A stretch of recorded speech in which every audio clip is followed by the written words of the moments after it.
This rebellious kid is the youngest son of a powerful swordsmanship clan, but all he does is wreck things and is addicted to casino gambling, always ending up stripped naked like a dog. Thinking back on that troubled past makes KO feel super ashamed. He still can't figure out why he was reincarnated into the body of this useless brat. On top of that, he's cursed with a brutal mana blockage disease and won't live past 15. This is the fantasy game world he once grinded hard and topped globally. While whining about his fate, KO accidentally called out to a system, and surprisingly, it started supporting him in this new world. Checking his stats, he realized he possessed the *** mana flow *** skill. He immediately used it to unblock his Meridians, and sure enough, it shattered the barrier, allowing mana to flow freely. If things keep going this smoothly, he's definitely going to find a way out. But just as he was about to go absorb more mana, a guard blocked his path. The guy was ordered by the clan to keep the young master under strict confinement, no going anywhere. KO had to retreat back to his room to absorb the little mana left. Right then, a maid brought in dinner, and KO instantly recognized her as OCL, the one with the strongest spirit endurance. But in the future, she's doomed to die young in the clan war before her talent even blooms. After checking her affection points toward him still a solid 50, KO seized the chance to recruit her as an ally for future support. Even the guard Leon outside the door is a rare talent, but with his affection dropping into the negatives like this, there's no reasoning with him. He sternly said, "Step aside, or I won't repeat myself." Ko kept pushing himself mentally, knowing he had to get out and find more mana cores. Leon stepped forward, resolute. "The Earl's orders are absolute, but if you really want to go out, you'll have to get past me first." KO froze, shocked to see a dark aura radiating from Leon's body. This was pure killing intent. Leon, this crazy dude, is threatening a kid just because he wants to step outside. KO glanced at Leon, then flashed a smug smile. "Remember that promise, Leon." Leon watched KO's every move. The kid could easily get past him in a flash after clearing Leon's challenge. KO grinned excitedly. "So, what now? I just beat you." Finally, KO got to go outside for a stroll, breathe in the fresh air, this chill vibe. "How long has it been since I stepped out? Even if it's just the backyard, this freedom feels unreal. The sky's still this beautiful? The best part? Mana is everywhere. I'm taking it all." KO bounced around like a real kid. His actions made Leon think hard. The young master's never been taught about mana or aura. No wonder he can't handle the pressure. Meanwhile, KO quietly studied Leon's expression. Looks like he's still bothered by what happened earlier. Basically, he's just a 13-year-old noble kid who's never fought before. But mentally, I'm a veteran with 10 years of battle experience from countless VR game wars. I've toughened up through life or death moments. That little killing intent trick was too easy. That's enough, I can open more mana channels now. Going outside was the right call. Leon stepped closer. "I'll request punishment from the Earl for my actions." Before Leon finished, KO cut him off. "No need. But if Kong Kong wants to tell his father, remind him." Leon reported everything to Earl Rimtoon. He was shocked by his son's words. "Kai doesn't want Leon punished, right? Did Kai really order me not to punish you?" Leon asked. "Can this be trusted?" Leon firmly replied, "Everything I said is true." Rimtoon spoke up. "It's not that I think you're lying, it's just..." Before he could finish, Leon understood the Earl's meaning. "I get it, even I couldn't believe my eyes. When Kai calmly faced my killing intent, I doubted what I saw." Rimtoon began analyzing how Kai resisted the killing intent of a knight-like person. Then what did Kai do? Leon recalled the moment in the garden where Kai was absorbing mana. While Kai was focused, Leon approached and said, "You know how to meditate?" Kai replied, "When I was young, the Earl, no. My father taught me some sword techniques. And that's when I learned to meditate. But I gave it up because Dad had no talent." Leon was itching hearing Kai's story. Kai also warned, "Leon, while I meditate, don't let anyone near me. It distracts me." Back in the present, Leon kept reporting to the Earl. After that, Kai didn't move at all, sat meditating for 6 whole hours. Rimtoon was stunned. 6 hours? Not 6 days? Leon confirmed, "Yes, 6 hours." Rimtoon started feeling something strange about that kid. When he was little, I tried teaching him swordsmanship. As a Celtarian heir, he's supposed to follow the swordsman path. I want him to get stronger to surpass Hermes Mu, but that kid... At that moment, Kai could only tremble and bury his face in the ground, overwhelmed by his own weakness. "Dad, I can't do it. My body feels like it's been shattered." Rimtoon paid no mind and sternly demanded, "Get up, Kai. Our family has never had a weak child like this." Rimtoon's words made Kai feel like he couldn't breathe for a moment. Rimtoon stormed off in frustration. That kid had 0 swordsmanship talent, no determination, no patience, and couldn't even handle basic training. Yet, that same child could meditate for 6 hours straight. Could he have hit his head or something? How can someone change that fast? Leon sighed. I checked the food for anything weird, but luckily there's nothing wrong. Lately, Kai's been acting pretty strange. It's not just determination. Even the way he looked at me back then was totally different. Rimtoon stopped grading him. Well, if he's finally starting to grow up, that's good enough. Leon said he'd overlook it and just keep an eye on Kai. Inside Kai's room, a powerful aura was radiating. Turns out, it was the mana energy Kai was cultivating. System update. Mana is overflowing. Sharp perception skill enhanced. Your eyes can now accurately assess your body's condition. Kai squeezed his eyes shut to feel it. Good. I'll break through the mana channels all the way to my heart. Starting with the arms, shoulders, spine, and finally the heart. System popped up again. The path to the heart has been cleared. Trait. Blocked channel is weakening. Kai's face lit up with excitement over these new sensations. Done. I've gathered mana from outside and cleared the path all the way to my heart. Now I can use magic. Kai clenched his fists, pumped up. All right, time to seriously start practicing magic. In this world, to use magic, you need to create a circle near your heart. The higher the spell level, the more circles you need to create. The more circles, the longer it takes to form them. That's why those who want to become mages start training magic between ages 5 to 8. By 12, they should be able to create their first circle to be considered fit for the mage path. By that standard, I'm 13 now, so I'm a bit late to start learning. But that's if I were just a normal NPC. System displayed Kai's stats. Mana Delay Talent. Kai Seltarion, 13 years old, Sharp Perception Trait. With Mana Delay Talent, my situation is pretty unique. Now, Mana Delay is ready and mana has been cleared to the heart. I can finally learn magic. All I need now is to create the circle. But how do I create the circle? Should I follow the method I learned in the game? Outside, Leon approached Kai's door and called out, Lord Kai, it's Leon. Kai's jaw dropped in shock, hearing the new order from the Marquis. Did my dad lift the ban? Leon replied, Yes, on the condition that I accompany you, and you're allowed to leave the room or walk around the garden. You can't leave the mansion. Kai jumped up in joy, ecstatic. Awesome. Kai's excitement was off the charts, totally uncontrollable. I'm allowed to go to the garden. This is a great start. What a special guy. Looks like Leon talked to the Marquis, just as expected. Winning his favor first was a smart move. Leon's current favor rating is -20, but Kai has no clue what he did to get +30 favor points. It must be from the initial -50 for rejecting hostility. Maybe Leon was touched seeing me meditate all night?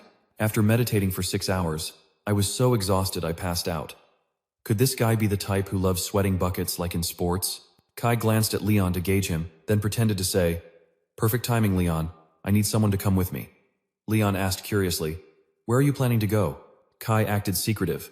Just follow me and you'll see. Scene shifts to a lavish, luxurious library. Alice saw Lord Kai's presence and turned pale like she saw a ghost. Lord Kai, what are you doing here?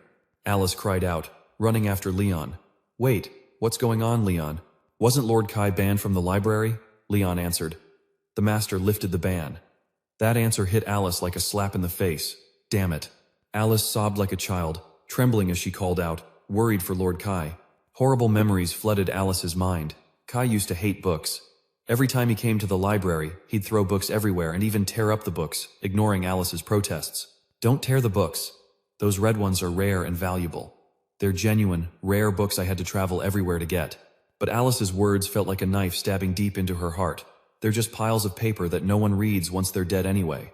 Kai blew up in rage, shouting, Let me tear it apart and toss it away. Back in the present, those memories became a haunting nightmare for her. Even Kai was powerless against the stubbornness of the body's former owner. How did this even happen? Kai sighed at this stubborn brat's attitude. Kai stood nearby and coughed to get attention. I came to the library to read. Why are you here? Got any books on magic? Alice froze. Magic? Not exactly. We only have beginner-level books. The Duke's family focused on swordsmanship, so magic books were scarce. Easygoing, Kai said that was fine, and asked for the book explaining how to create magic circles. After grabbing the book, Kai sat down and read diligently. Mana is the power that creates all things supernatural energy. The term supernatural energy was coined by scholar Joshua Allen Graham, tied to his origin story. After a while, Kai started getting a headache, eyes glazing over. This is a beginner book, right? Why is it so complicated? Just get to the point. Asterisk, does a 7-year-old really get this? Sounds like a college thesis. Asterisk. Usually in games, a status window pops up and auto-learns the info. Do I really have to read all this? Suddenly, the system appeared, activating spiritual vision. Kai found it weird status window. The system began analyzing. This was a low-level book. As it translated, lines of text scanned through. Kai's eyes widened, shocked at the system's insane progress. The loading reached 100%. Beginner magic book fully translated. Kai suddenly realized spiritual vision could translate too. Knowing he could translate the entire magic book, Kai happily glanced at the stack of books. No need to stay here any longer. Excited, Kai told Alice to bring more beginner books on magic circles. I'll borrow them all.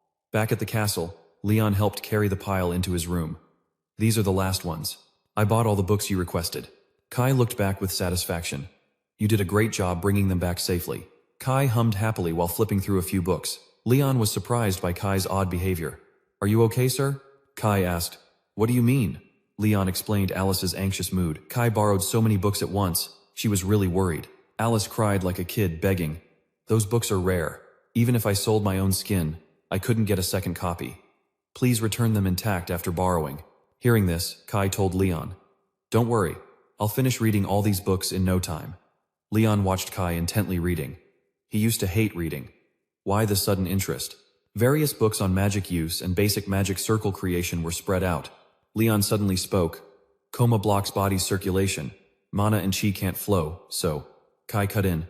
Magic is hard to learn. Don't get your hopes up. That's what you meant, right? Leon quickly apologized. Sorry if I overstepped. But Kai didn't mind. No, you're right. Everyone in the family thinks like you. What I do must seem weird. But I'm the notorious youngest kid everyone abandoned. No one's surprised if I act strange a few more times. Reading doesn't hurt anyone. Also, I get your worry, you fear I'll fail and sink into despair again. But like I said, I'm not planning to die young, so I'll do everything I can. After sharing his thoughts, Kai stretched and turned to leave. Now, time to lie down and keep reading. Leon grew more emotional seeing Kai's growth. He looked at the bed where Kai lay reading, face full of enjoyment. Asterisk, I remember. Before, every time Kai failed training, he'd whine and call for Dad. Asterisk, Leon worriedly asked Han. Why did Kai cry that day? Kai sobbed, feeling hurt. Dad said he didn't need someone like me. Back then, Leon only comforted him. That kid was such a crybaby. But now, everything changed so fast. Kai lay there, jaw dropped, amazed that Leon's favor returned, not negative like yesterday. Wasn't it -30 just now? What? What made it jump 30 points suddenly? Leon placed the book on Kai's bed and said, I'll wait outside. Call me if you need anything. Kai blinked in confusion and replied, sure. Leon quietly left the room, leaving Kai baffled. He started analyzing. Is it because I was reading? But why didn't anything change at the library? And don't most people say persistence is key? Maybe binge reading all those books counts as persistence. What a weird day. After stepping out, Leon stood by the door with a happy smile. Back in Kai's room, he finally breathed a sigh of relief. At least Leon was gone. Now he could be alone and actually start reading. The aura instantly activated. Text decoding began. The system scanned every book in the space. In a blink, it finished analyzing all the data. Kai had to admit, the enlightenment speed was seriously impressive, dozens of times faster than normal reading. Plus, the confusing parts of the text were decoded and stored as easy-to-understand data. Kai focused on a book about the principles of creating magic circles. His knowledge grew, speeding up the decoding process. All the books in the space were decoded. A complete file archive of all the books was ready. Kai's eyes lit up with excitement. Done already? That was fast. Next step. Create a circle based on the decoded data. Uploading data from the magic circle creation principles. You've understood the principles of creating magic circles. You meet the minimum requirements to create your first circle. Kai eagerly followed each step. By channeling through this golden path, he could create a circle. Let's do this. Mana flowed smoothly around Kai's body. Suddenly, a breeze swept through, scattering the books. Mana surged, and Kai gritted his teeth, pushing through the pain. Instead, it felt like fire was burning near his heart, but he had to endure it. Otherwise, the mana would backfire and damage his organs. Just a bit more, the power kept growing. Kai kept telling himself, almost there. He opened his eyes wide, waiting for the result. The system popped up. You've created your first circle. Blocked channels have weakened. Mana buildup strengthened. You can now store refined mana in the circle. Now I can use magic properly. Kai jumped up in joy. I did it. But the excitement didn't last. He quickly weakened, his face gaunt with dark panda eyes. It was already morning. He'd stayed up all night. Leon and OCL would definitely scold him for this. Exhausted, Kai collapsed on the floor amid the scattered books. At that moment, OCL walked in. "Master Kai, I brought you breakfast." But what shocked OCL was seeing Kai passed out on the floor. "Master Kai, why are you lying here? And what's with all these books?" Overnight, Kai had used all his accumulated mana to create his first circle. From now on, a new chapter for Kai Seltorin had begun. A few days later, Leon returned the books to the library. Luckily, none were damaged. In the kitchen, Ariel was cooking breakfast as usual. This time, she chose porridge for a warm morning meal. But the flavor seemed a bit off today. Remembering Keller once said OCL's cooking was bland, she suddenly felt worried. What should I do? Just then, Daisy approached from behind. The maid was excited whenever she saw OCL bustling in the kitchen. "Sis, I see you're preparing breakfast for Master Kai. You work so hard every day." To OCL, this maid was like a thorn constantly tagging along, so she ignored her. "That's your job." But Daisy didn't mind. She paid special attention to the breakfast OCL was making. "If the seasoning's a bit bland, try adding some nutmeg. It's a spice that makes dishes richer, trust me." As she spoke, Daisy sprinkled nutmeg powder into the porridge, surprising OCL. Though skeptical, she added a little. After stirring the mix, OCL took the first spoonful. The delicious flavor awakened all her senses. "So good, Daisy. You're a great cook? Can you teach me a bit?" Maid Daisy quickly agreed. "Of course, I'd love to help. Now let me bring the food for you." In the hallway, the two pushed Kai's breakfast cart together. Daisy asked OCL, "How's Master Kai lately? I heard he's gotten much more polite." OCL replied, "Honestly, I was worried when you became Master Kai's personal maid. I feared he'd give you a hard time or be harsh." OCL answered, "It's fine, he treats me well." Daisy continued, "That's great. I also heard Master Kai's become way more mature, waking up early, exercising, and studying hard." "Yes, Master Kai is very diligent. He's been studying a lot too." Finally, they reached Kai's door. Kai said goodbye to Daisy and pushed the food cart inside. As soon as she saw Kai, she excitedly recounted her earlier conversation with Daisy. Kai was a bit surprised. "Daisy asked about me?" "That's right. Sis asked what Lord Kai has been up to lately and who he's met." "So how did you respond?" "I said I didn't know and thought it best not to reveal anything about Lord Kai." "Was that the right call?" Kai immediately praised. "Exactly, you did great, OCL. But next time, you can be a bit more subtle, since I won't be able to hide that I surpassed Hermimum and am secretly learning magic. I'll keep that in mind." Seeing OCL leave, Kai thought to himself, "I figured the impatient one would act first, but I didn't expect the tale to be exposed so early. That's my big bro for you too, impatient, clearly rushing." That night, news of Kai surpassing Hermimum reached Rimpton. He jumped up in shock. "For real? The source is Leon," the guy replied. "Yeah, Lord Kai is currently self-studying magic." Remembering that moment, Leon hesitated. His power surpassed the first circle, but I'll explain the details later. Even now, Rimpton was still stunned, muttering, "That kid actually surpassed Hermimum? Last time I saw him, he was in terrible shape, which is why I was so mad at him." Flashback to when Rimpton and Kai had a heated argument. The kid challenged his father. "I never asked to be born like this. You should have killed me at birth." Rimpton, authoritarian and furious, kept scolding Kai, reaching a peak when he said he'd pretend Kai didn't exist. Rimpton wondered how old that rebellious kid was back then. He just turned 13 recently. To surpass Hermimum, one needs exceptional talent in magic or swordsmanship, usually showing from age 5 or 6. But what about someone like Kai? Rimpton then asked Leon if anyone had surpassed Hermimum at a later age.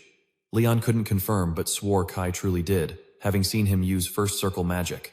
After hesitating, Rimpton boldly asked, "Leon, do you think I should meet him? Do you want to meet him?" I'm not sure either. That kid probably still holds a grudge against me, right?" Leon fell silent. "A grudge?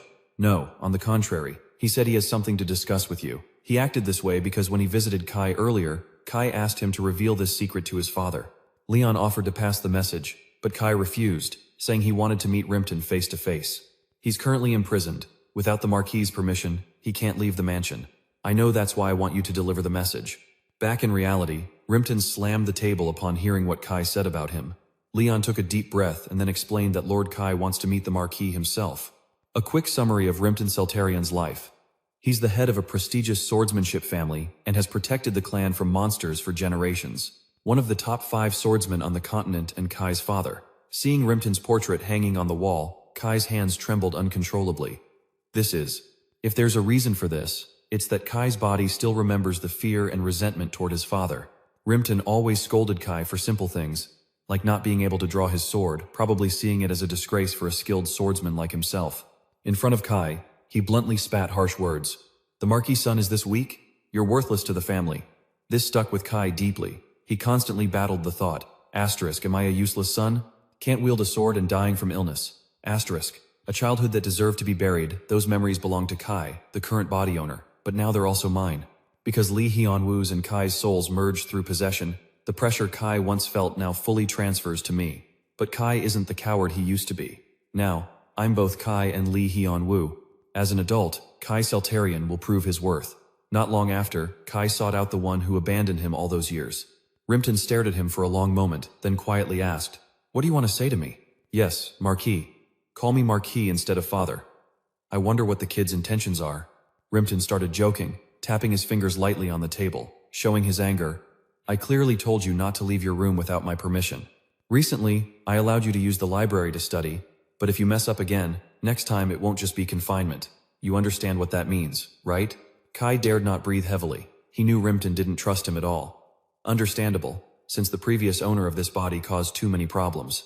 Moreover, facing a swordsman, one of the continent's top 5, trying to gauge his favor is nearly impossible. No other option here but to negotiate. Considering every scenario, Kai just nodded and said, "That's why I officially requested a meeting with Leon." Rimpton's eyes tensed up, or rather, he was shocked because his rebellious son would usually argue if things didn't go his way. But now, in his eyes was the determination of a 1-3-year-old kid. He said, "I've grown up," and he's right. "Yes, I've grown up. I've caused a lot of trouble and lied to you, my lord, with my childish actions before. I was wrong, I truly regret it, and I will change from now on." As Kai spoke, he bowed deeply, showing clear respect to Rimpton. This time, Rimpton was truly at a loss for words. Kai's sudden change was a gut-punch shock. Is this kid actually apologizing? The same kid who used to blame others and throw tantrums every day? Not giving Rimpton a chance to react, Kai continued. "There's one more thing I want to make a deal with you." "A deal?" "Yes. Surely you've heard from Leon that I surpassed Hermimum." "Yes, I heard." "Unbelievable. Such a miracle could really happen?" Kai immediately showcased his power to back up his words. "My lord, I'm now a first circle mage." Strangely, the son he hadn't seen for years kept surprising Rimpton again and again. Rimpton was tense. Even after hearing from Leon, he still doubted, but he could feel the flow of energy from his son. "Yes, I will develop it further. Mages who surpass Hermimum are known for their extraordinary potential. Maybe that's why, in just a few days, I reached the first circle through self-study the value of a great mage. It's said to be equivalent to an entire team of knights. Lord Celtarian is famous for swordsmanship, but wouldn't having a top-tier mage among your direct descendants be amazing? If the family supports my development as a mage, I will dedicate my abilities to the clan. I'll become a major asset, and the Celtarian family with both swordsmanship and magic will stand above all other clans in this nation. What do you think? This deal benefits both the family and me, so please invest in me, a truly capable talent. In life, everything is an exchange. The fastest way to gain favor is to prove you bring benefits. Rimpton values the family's honor and interests above all. Simply relying on family ties won't convince him. Sometimes, you have to make tough decisions for the clan's benefit. Kai once tried to get his father's attention through lies, thinking he didn't care. But those methods didn't work on Rimpton, they backfired. However, when mutual benefits exist, people can part ways even in bad relationships. This is how adults handle things now. Even after all this time, Rimpton still can't shake his doubts. Is this really the Kai he once knew? He's no longer that kid. From what Rimpton sees, Kai clearly understands what the other party wants and negotiates to get what he desires. Learning to wield power is an essential trait for noble children. Thinking back to the kid who used to throw tantrums, now saying things like this, "The kid I thought was a failure and a lost cause has grown up. Fine, I'll recognize you as a valuable asset to the Celtarian family." Finally, Rimpton made his decision and told Kai, "I will provide all the funds and magic stones you need for your studies. Show me your worth." Having achieved his goal, Kai no longer worried about lacking resources to develop his magic. He replied confidently, "Yes, I won't let you down, father." A few days later, Kai invited Leon and Oceal to his private room. Looking around, his new room was definitely fitting, far better than his old shabby place. I reinforced the inside with magic barriers and equipped tools for making poisons, so no more holes in the walls. Leon was probably the most surprised by the luxury here. He asked Kai about the construction costs, guessing it must have been expensive. Kai didn't hesitate to say it was money from his father. "I just had to act a little cute. and he was ready to fund it. Leon was even more shocked. So that cuteness really works on the Lord? Kai called O'Seal over to a door. When he pushed it open, O'Seal was overwhelmed by the lavishness inside. A display shelf neatly arranged with many magic stones that Kai had organized. He said, "It's hard to use spirit magic in this room, so I prepared a separate space for you. It's soundproof and dustproof, so you can practice spirit magic without worries." However, this treatment was what made O'Seal uneasy. She kept pacing, clearly anxious. "Am I really allowed to use this? It's right next to Lord Kai's workspace." "Of course, feel free. Like I said before, I want O'Seal to become a reliable spirit companion, not just a servant, but an irreplaceable spirit mage." O'Seal was instantly moved, tears streaming down her face. "Lord Kai, I'll do my best. I'll study hard and become useful to you."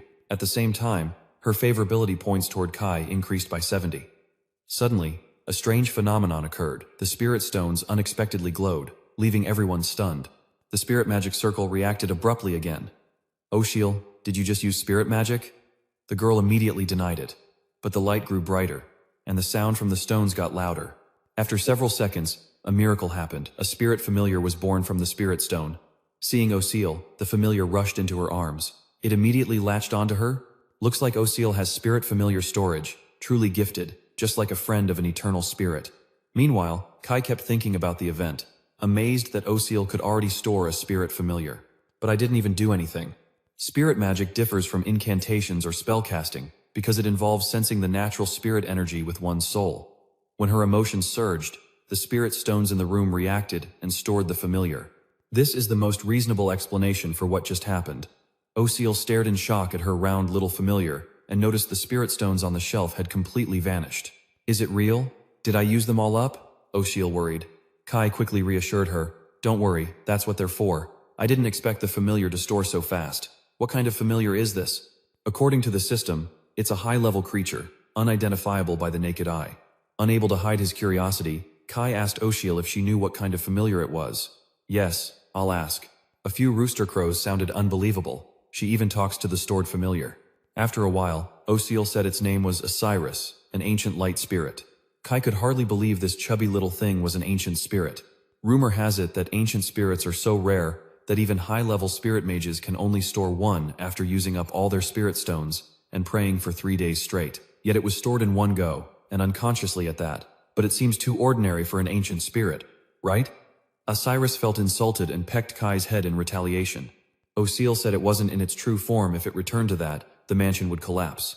After catching Osiris, O'Seal scolded it for daring to insult Kai and then relayed the familiar's request. Even Kai was surprised. "The kid said it wanted to be my friend and was asking to sign a contract because it was unconsciously stored by O'Seal." Kai quickly stepped forward. "It must be very compatible with her." O'Seal stared at the chubby thing in shock. "Really? Is that allowed?" Then Osiris jumped out of her arms and unleashed a golden-colored spell. O'Seal decided to accept it and proceeded with the ceremony, congratulating the Sunday. She chanted, "I will sincerely sign a contract with Osiris, ancient light spirit. I will be your storage." Osiris requested a name, but Kai took over and chose a hard-to-pronounce name, Padaki. After Osiris accepted the name, it once again dove into O'Seal's arms. "From today, I'm Padaki. Nice to work with you, and thanks for becoming my friend." Seeing their close bond, Kai felt much relieved the talent discovery project was going well. Days later, Adopt showed up at Kai's room uninvited. "Sorry for not paying enough attention to you as your brother," Kai replied shyly. "It's okay. If anything, I should be the one looking for you first, brother Adopt." The maid nodded in response to both Adopt and Kai, while he stared intently at Kai. The maid asked if he needed anything else. He said, "You've worked hard, O'Seal. Go rest." She replied yes, and Adopt kept watching her back. Then he said, "Is that kid the one you bought from the slave market?" "She's pretty. I happen to need a new servant. Why not give her to me?" Kai muttered angrily. "Hell no. He came here because he heard I recovered, and that's the first thing he says?" Then he pretended to be shy. "Oh, brother Adopt, can't it be someone else?" He thought, to flip this situation smoothly without suspicion, I have to act. He was surprised, eyes wide as if he'd figured something out, then joked, "Come on, I'm not that much of a jerk to snatch my beloved brother's kid, just teasing." Kai lowered his head, pretending to be helpless. "Brother Adopt, don't joke like that, you scared me." He waved his hand laughing. "All right," thinking again, maybe I should drop the idea for now, not the time to confront him. Anyway, I heard the royal kid has reformed.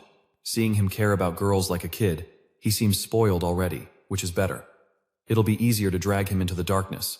If I'd known you were such an interesting little brother, I'd have befriended you sooner. Suddenly he said, looks like your body has recovered quite a bit. I replied, yeah, my life's no longer an issue. The illness isn't fully gone, but it's getting better. Adolf frowned and asked, not fully healed yet? Kai answered, this disease has been dragging on for a long time, so it's hard to cure instantly, but it's improving. Then I said, check this out, Adolf. This is an illusion I created, about 1.5 times stronger than regular magic. What do you think? My hand conjured a blazing red flame. Adolf smirked. You can create magic too, impressive. I said, thanks. He thought to himself, although the illness isn't fully gone and I'm still developing fast at the first circle apprentice level, this won't affect succession. Kai's attitude has changed a lot, like a different person, and his magic skills are growing. Something shady is going on. Daisy's report was definitely exaggerated, more cautious and wiser, but still just a 3-year-old kid. Not worth worrying about. Better to use him until he's useless, then just toss him aside.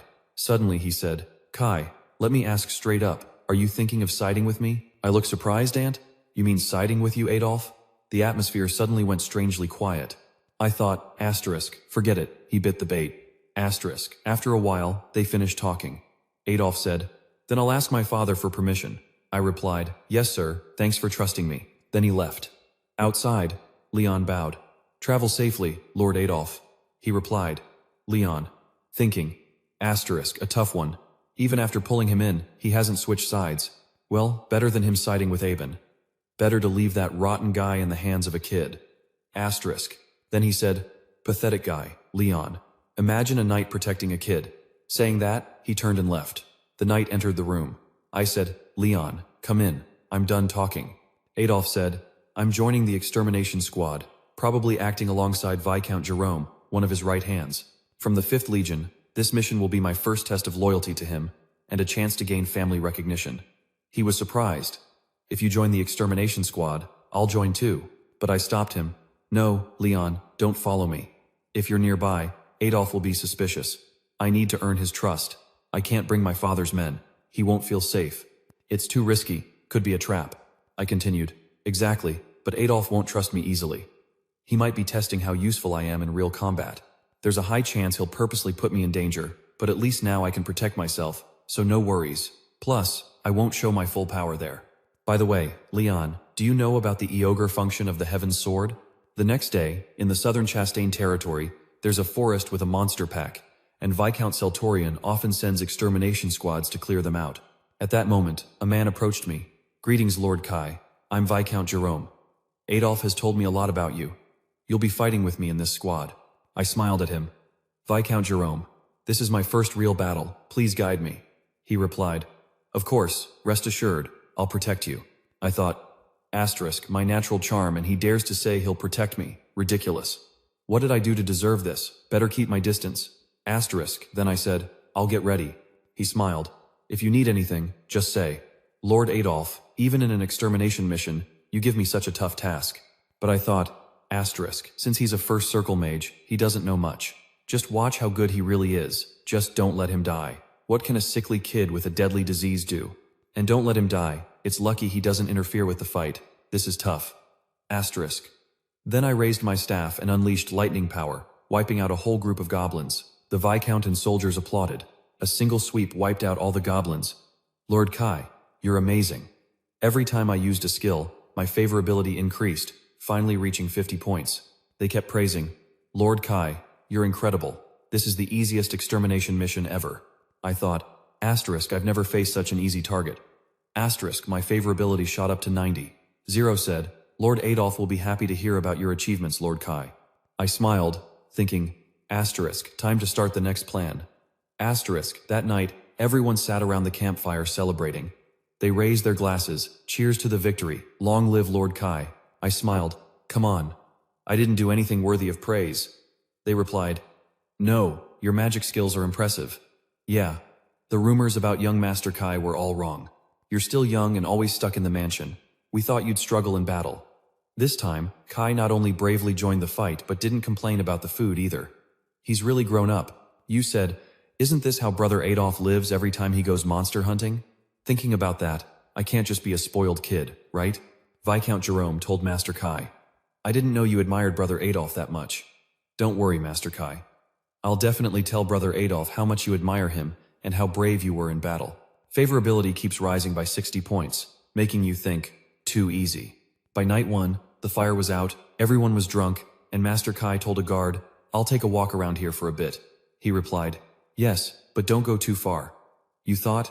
They don't suspect anything just because I'm a kid. Most knights collapsed from exhaustion after today's victory. Only a few guards left, not needing to be too alert for goblins. But what about the orc demons? I've farmed experience with proofs in the game. Let's see. Then the system popped up. Orc Demon Incense. Summons orc demons within a 1 kilometer radius. Created by Master Seltorian. Flashback a few days. Leon was surprised. Orc Demon Incense? What's that? I've never heard of it. You said, got it, then I guess I'm the first to create it, thinking, this world doesn't know the formula for Orc Demon Incense yet. Then you explained, literally an incense that summons orc demons within a radius. The higher the quality, the bigger the radius. Since I made it, of course it's top tier. He continued.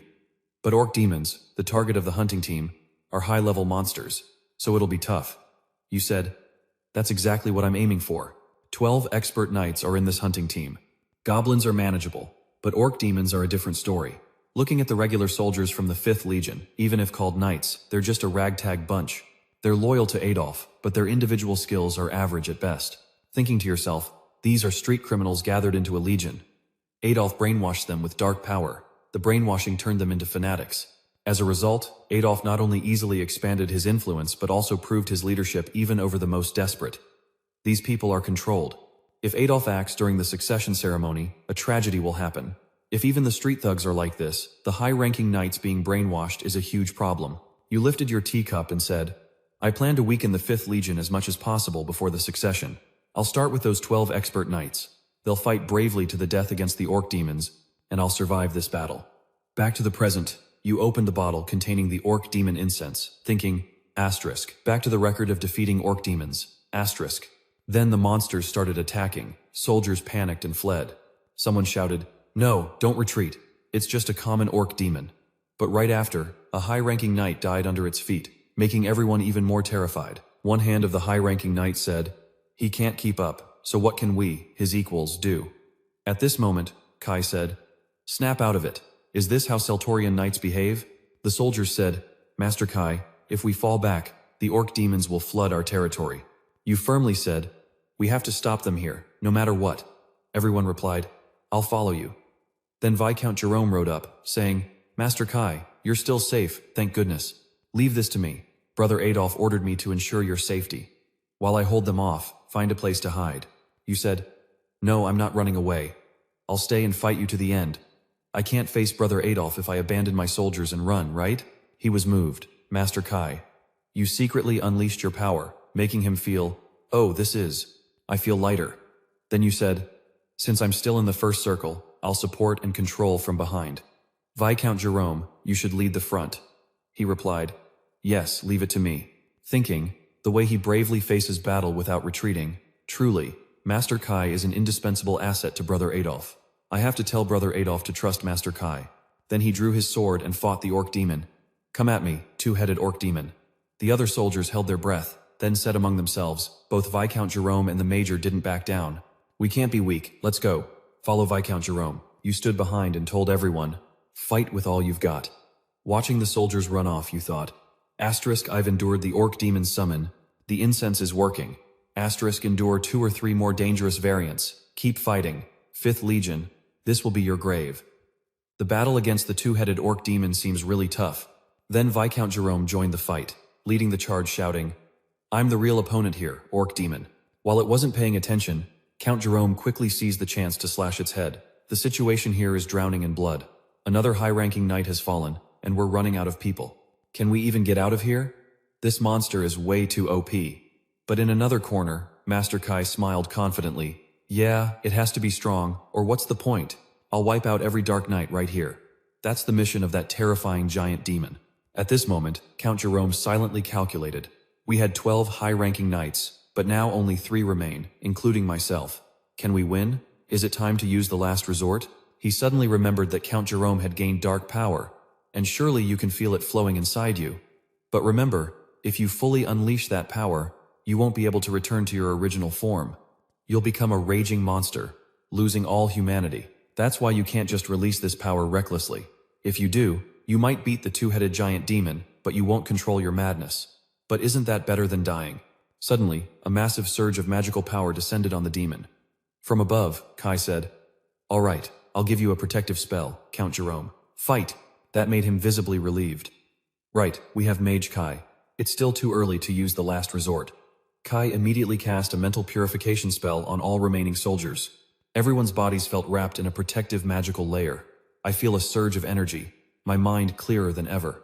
Of course, we're the 5th Legion under Lord Adolf's command. Let's show them our true power. Now, all the soldiers were filled with fighting spirit. Meanwhile, Kai was waiting for something in the corner, silently counting down from 3 in his head. And it seemed Kai's plan succeeded beyond expectations. His goal was to eliminate the 12 knights empowered by Adolf.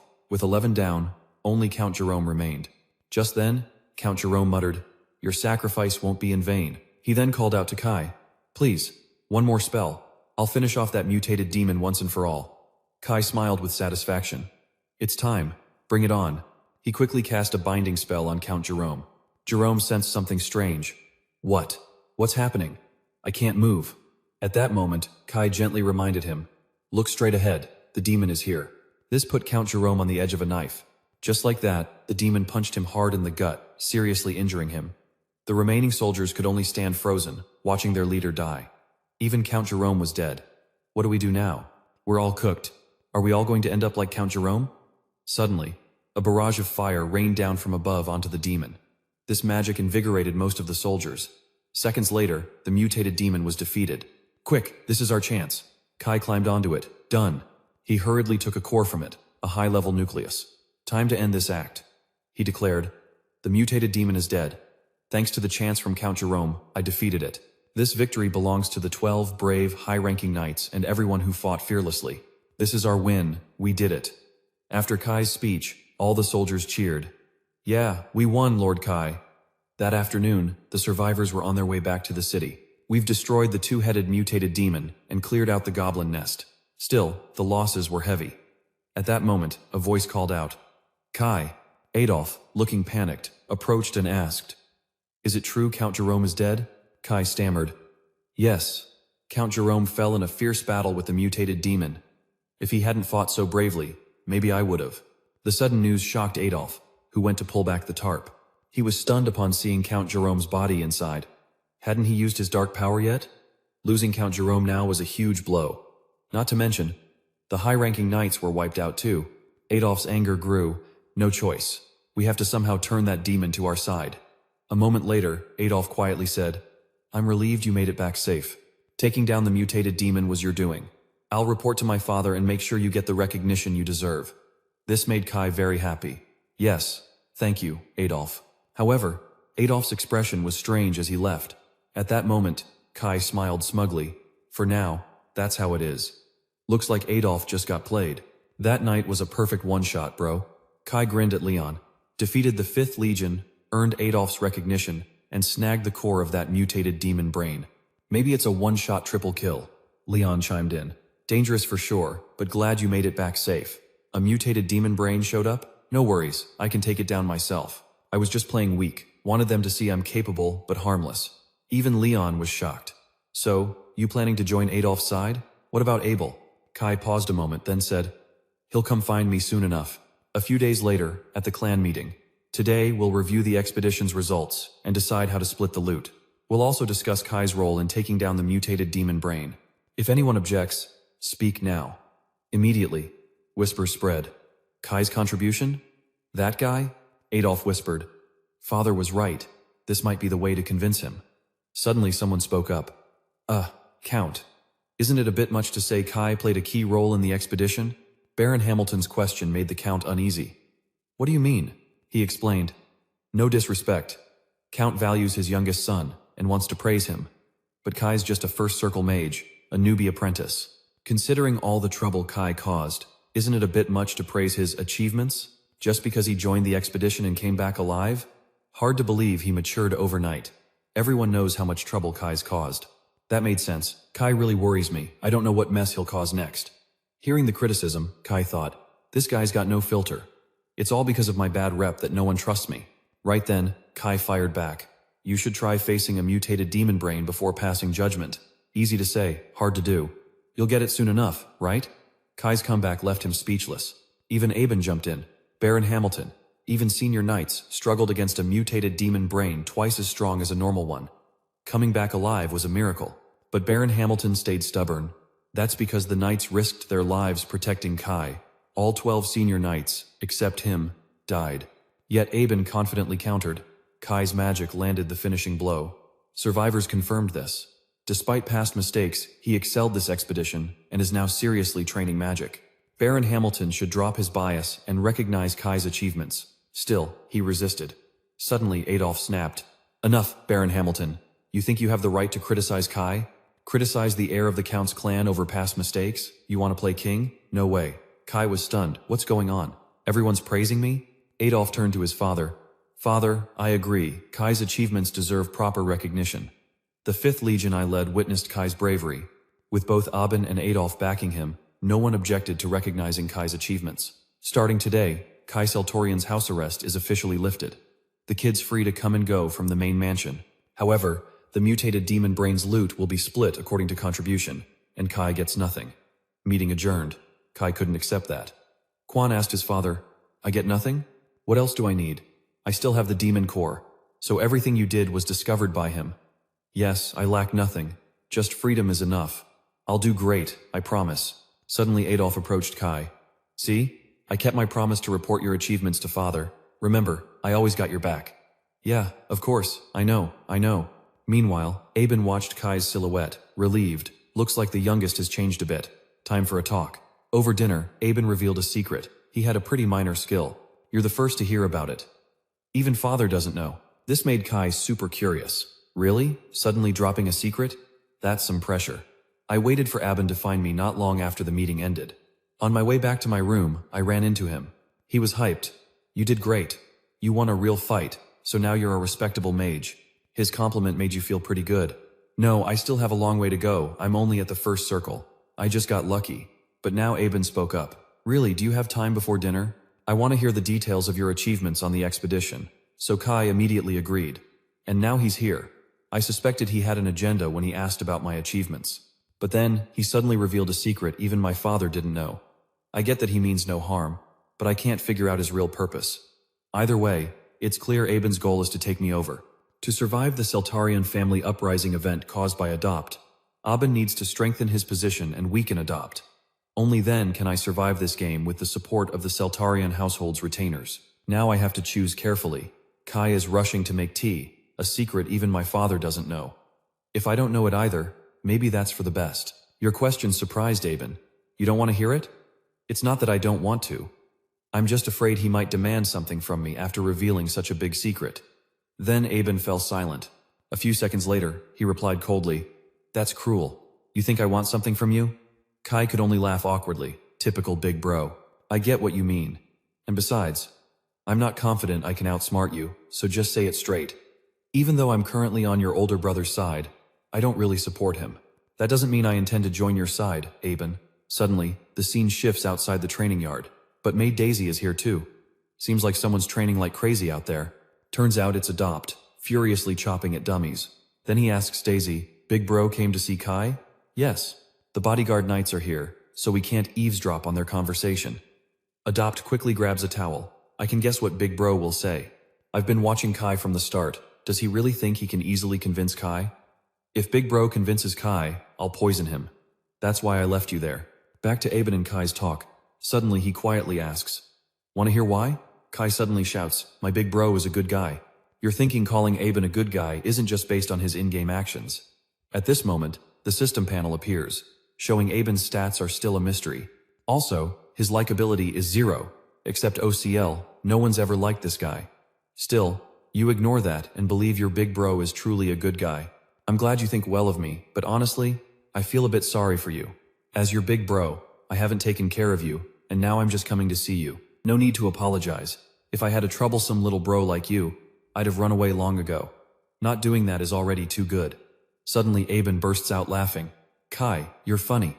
If I'd known you were this hilarious, I'd have gotten close to you sooner. Then I wouldn't have lost to Adopt. I can give you everything Adopt promised, or even better terms. Can you reconsider? I'm not easily swayed just because you're nice. Kai replies, but I'm indulging this kind big bro.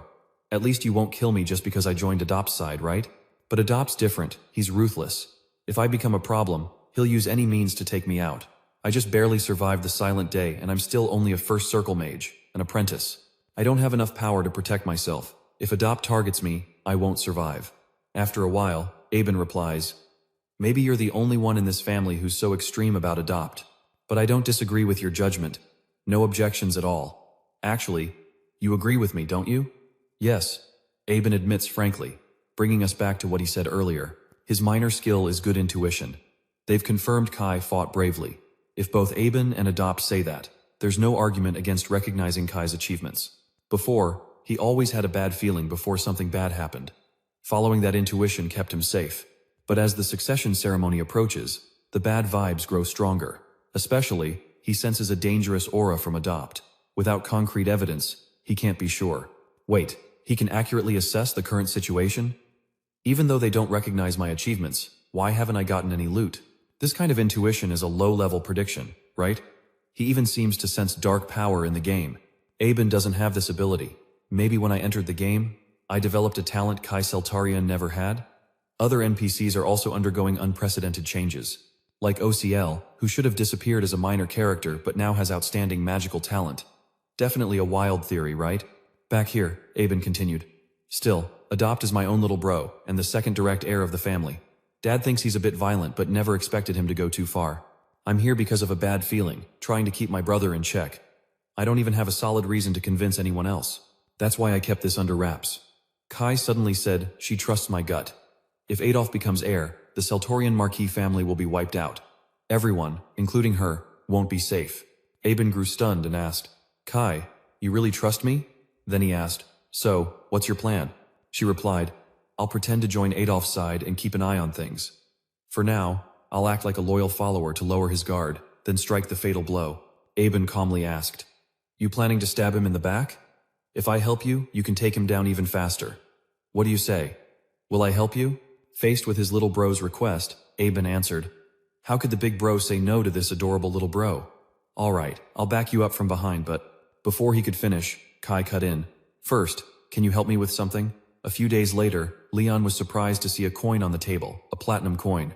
Just this one coin is worth several times my monthly salary, you know? Where did this money come from? Kai chuckled. I got it from Big Bro. Leon found it hard to believe since Aben showed up. How's that possible? When Kai mentioned Aben, she was cheerful.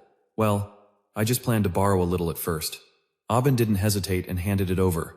Need money? How much? I'll get it ready. And no need to pay me back. Consider it a gift for my little bro. Kai accepted the gift, saying, didn't know Big Bro was this generous. The glowing crystal ball caught Leon's attention. What's this?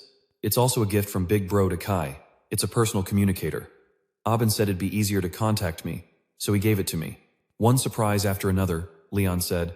He gave you a personal communicator? Do you know how expensive that is? You could buy a mansion with a garden for that price. Kai already knew. This is a simplified version, only for direct contact with Big Bro. Leon thought, Big Bro's not bad at all. Looks like things are going smoothly with Aben, huh? Kai nodded. Yeah, Big Bro's actually kinder than I thought. Keep this money safe, you'll need it soon. Leon saw no point. Why do I need this much money? The workshop renovation is done, and we just bought magic stones and soul stones, so no need for more. At least for now. Kai's plan was set. I'll make money. This will be my investment fund. Inside the dark cave, OCL was doing his best to cast magic. Brother sang, gather at my staff's tip and light up the surroundings. I'm trying to make the staff glow. Why? Hey, don't sit on Big Bro Kai's head. Come here. I'm really sorry. Kai waved it off, chuckling. It's fine. Feels like having a spotlight. Pretty handy. Only Leon felt something was off, saying, Wait, Big Bro Kai. Why are we in a dungeon?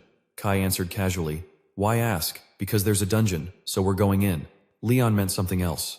No, that's not it. We left home to visit the Infellum territory next door. So why suddenly? Going into the cave was Kai's idea. Oh, there's a dungeon on the way to Infellum, so I thought we'd stop by. Leon sighed. Let's get out of here. This isn't a place to stay long. Kai, on the other hand, didn't want to. Leave? What are you talking about? The dungeon exploration is just starting. This time Leon was serious. It's dangerous, big bro Kai. Think about the path we took. Monsters swarm at the cave entrance but thin out the deeper we go. That means there's probably a boss deep inside. Mid and low-level monsters avoided out of fear. So far, I can handle everything.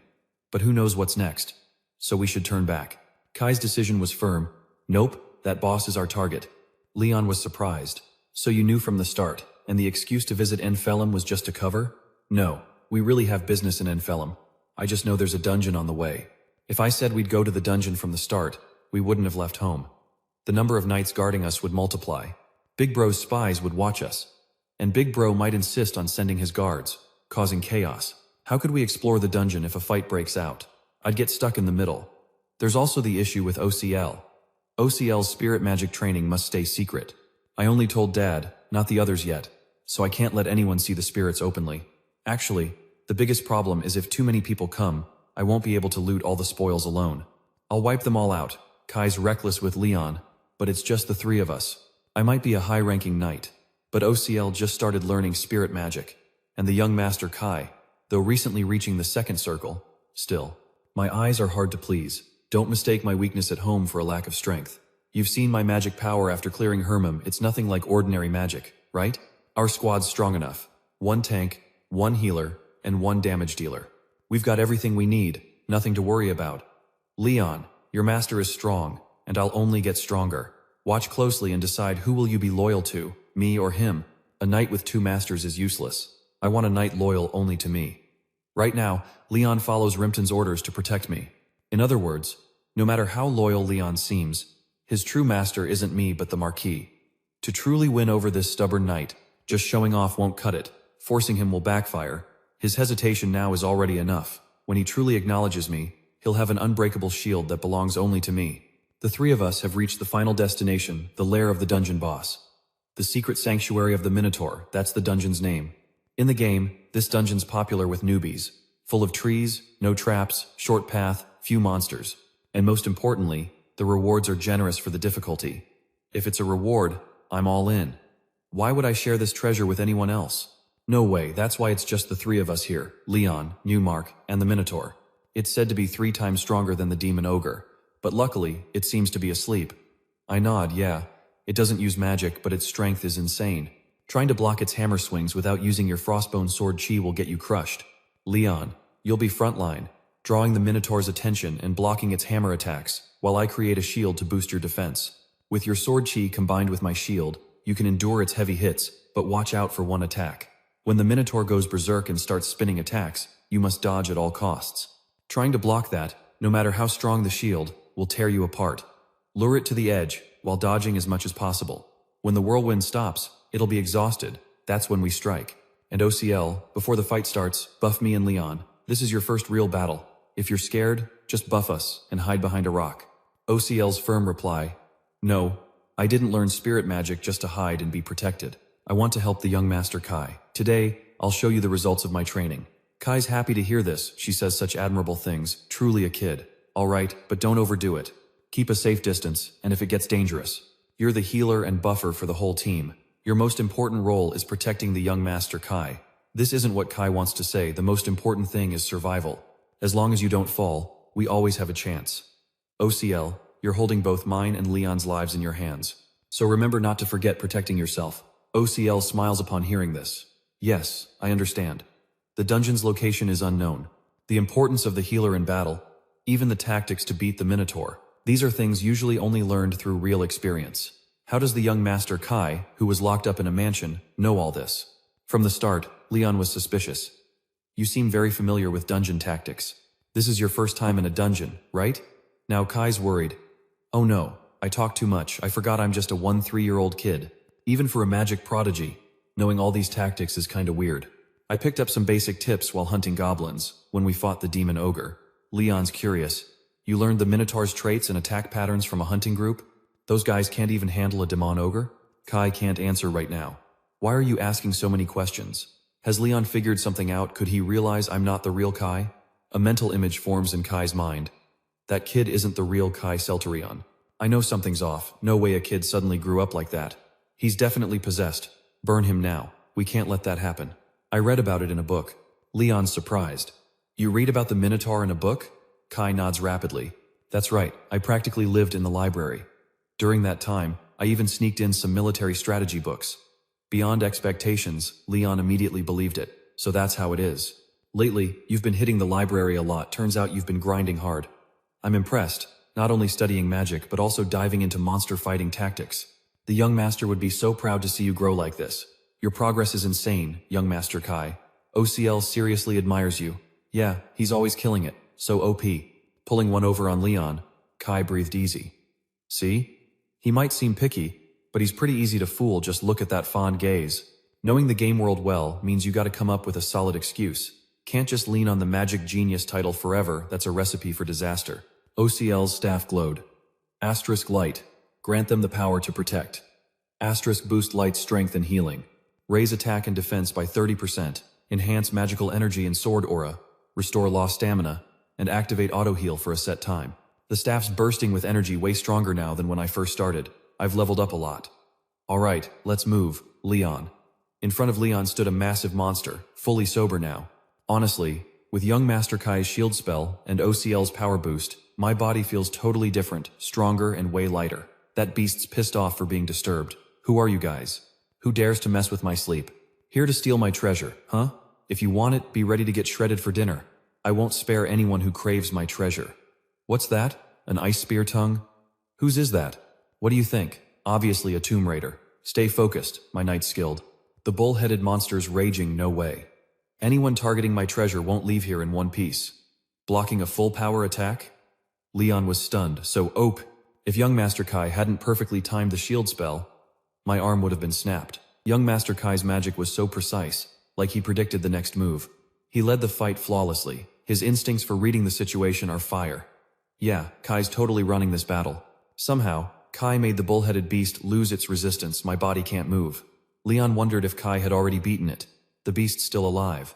Not bad, human, pushing me this far. But this is the finale. Kai's face went pale. That was a tornado attack. Leon drew its attention and led it to the edge. Let's split up. The tornado attack's the best strategy. We can't face it head on, but don't worry. After that move, it'll be drained and need a break. That's when we strike. Counting down 5 seconds, OCL's magic wore off, and the bull-headed monster stopped moving. At the same time, young Master Kai's support spell ended. If we'd been even a second late, we wouldn't have dodged that attack. Just a setup? Or was the timing planned from the start? Kai said now's the time to deal damage. The spell formulas confirm this unlocks the real magic beyond limits. OCL used light to heal everyone. Leon checked his arm, fully recovered. Thanks. Kai was hyped, seeing the treasure. These beauties are straight fire. Let's see what else is in this box. This is the Tezak sword, crafted from Tezak's hard bones and a special metal way better than normal weapons. A great sword, perfect for Leon. Luo's necklace is filled with natural energy. Spirits will love it. This is an artifact for spirit mages, OCL. You should use it. Found it the Staff of Courage, radiating a strong aura that speeds up spellcasting. In the game, if you go Mage Branch, grabbing this weapon from Minoto Dungeon is a must. A broken staff usable until you reach higher circles. With this, I won't have to worry about weapons anymore. Leon looked at the weapon in his hand, definitely a legendary sword, with magical effects too. No wonder the bull-headed monster went all out protecting the treasure. But am I even worthy of this? I couldn't even answer young Master Kai's question. OCL nervously spoke up, feeling guilty, accepting treasure from young Master Kai. I want to help, but if I take something this valuable, how can I ever repay you? Kai was confused. What are you talking about? You helped us so much in the fight today. Leon agreed. OCL's right. That's way too valuable for me to use. Kai shook his head, frustrated. Why are you guys like this? Giving you these isn't just a reward, it's to make you stronger. We need to get stronger, but time's tight. These items will boost our power big time. When I got the high-level dungeon loot, I knew the rule was to report to the family and follow the division procedures, but I'm not reporting this haul. I don't want the rest of the family knowing our true strength. You two are the only ones I trust. Take these creations and power up so you can become my strength. We have to get stronger, that's the only way to survive, especially with the darkness threatening House Seltorian. So, will you take them? Good. Then let's head back to Infelum. A few days later, at Infelum's 3-acre grain warehouse, Frantel's voice echoed across the area. What's going on? No heads up, and suddenly someone from House Seltorian shows up. Who's it, big bro or second bro? The steward behind me said he's not sure, but they're carrying a symbol only direct descendants of House Seltorian can have. Frantel frowned. They're not dragging our territory into this, are they? I heard that family succession candidates are like a ticking time bomb. The steward worriedly said the unspoken rule is to keep other families out of the succession fight. Frantel shouted, I really don't want to get caught up in this mess. Oh man, young Master Seltorian, what brings you here without warning? If you'd told me, I'd have come out to greet you. Kai smiled while eating a pastry. It's an honor to meet you, Count Frantel. Sorry for dropping by unannounced. Frantel accidentally blurted. Is that the infamous second son? Kai's face looked sad. Yeah. Until recently, I was still a notorious liar. But after clearing Hormim, I reflected on my actions and decided to change. Frantel was curious. You cleared Hormim? For real? Kai didn't hide it, showing the magic circle he was practicing with. I'm trying to contribute to the family however I can. Frantel was shocked. I heard the youngest was a hopeless liar, despised by everyone. But looking at him now, those rumors seem off. His eyes aren't dark at all. He's polite and well-mannered. Plus, he has the admirable goal of helping the family. Someone must have spread weird rumors. Honestly, you probably worried before, but now you can rest easy. And think about it, the first mage from a family, famous for swordsmanship. The Count must feel relieved. Your family's future looks bright. Let's get to work. I don't think you barged in just to ask questions, right? You said your purpose for coming. Sorry for the surprise visit, but you know the Count's in a sensitive spot with the succession issue. I don't want anyone knowing my moves.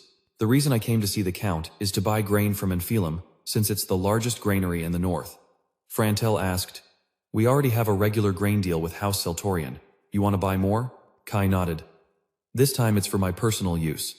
I want it for magic research. I can't reveal the research details yet, but this won't be a one-time purchase.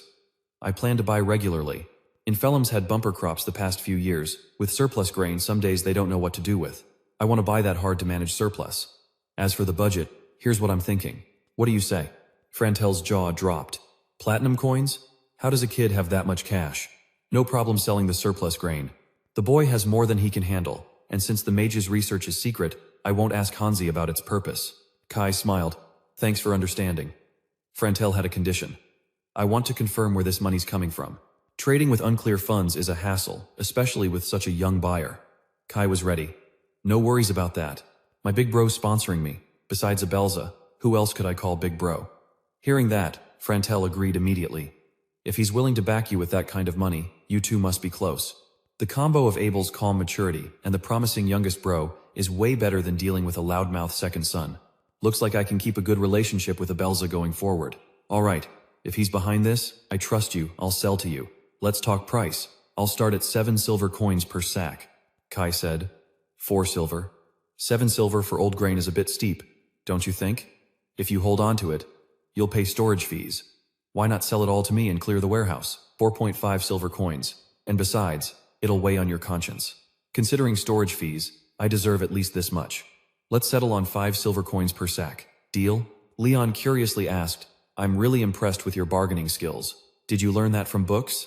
Kai chuckled. Yeah, of course. The library's got everything. Actually, I picked it up from haggling on online marketplaces. Still figuring out some stuff. Leon asked, You said you came to Enphelum to make money, right? Is buying rice part of your plan? Kai nodded. Exactly. I'll buy it cheap and sell when demand spikes for profit. Leon said the current rice supply is stable. Kai countered. Justin secured enough grain storage till next year. Leon argued. Even if you sell old rice, profit's unlikely. Kai replied. But insurance is for unstable times, right? I'm preparing because something might happen. A massive famine's coming according to the game's story. After Seltorin's succession ceremony, an unprecedented weather event will cause a terrible famine. Rice prices will skyrocket, and even with tons of money, people won't afford food. No one will care about new or old rice then. I can say this because I know the future, but how do I explain it to this stubborn guy? How can a magic genius predict that? Suddenly Leon spoke up. I get it. Everything you've done so far has a reason. I believe this time's no different. His favorability jumped 50 points. Surprising Kai, he started negative, now it's this high. Seeing this progress is awesome. OCL peeked outside the door. Mrs. Naren had something to discuss. Save some time for dinner tomorrow. Kai knocked. Mrs. Naren said, I heard you were looking for me. Frantel smiled. Yeah, I want to introduce someone to you. The girl calmly said, Hello, I'm Frantel Naren's daughter. My name's Iris. Kai was stunned. Couldn't believe Iris Naren was right in front of him. His jaw dropped, thinking, no way. Iris stepped closer and greeted. She stood tall, speaking clearly. I'm Iris Naren. Kai still couldn't believe he'd meet her here. According to info, Iris Naren isn't just cute but an A-rank magic talent, top 5%. She has quite a fan base in the game, especially early on. When levels were low, she was a reliable force. But she's arrogant, often discouraging weaker players. In-game, she's super elitist, boldly declaring weaker ones must bow. Want to see me? Bring jewelry here. Of course, I only accept diamonds or higher.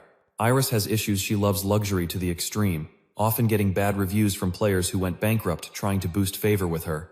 She's a super difficult character. Eventually, when late-game power inflation hit and 3 seconds mages became common, Iris stayed at A rank, became less effective, and many players abandoned her. Kai analyzed and saw no reason to recruit her while dealing with that attitude. He didn't expect Count Naren to suddenly match his daughter with him.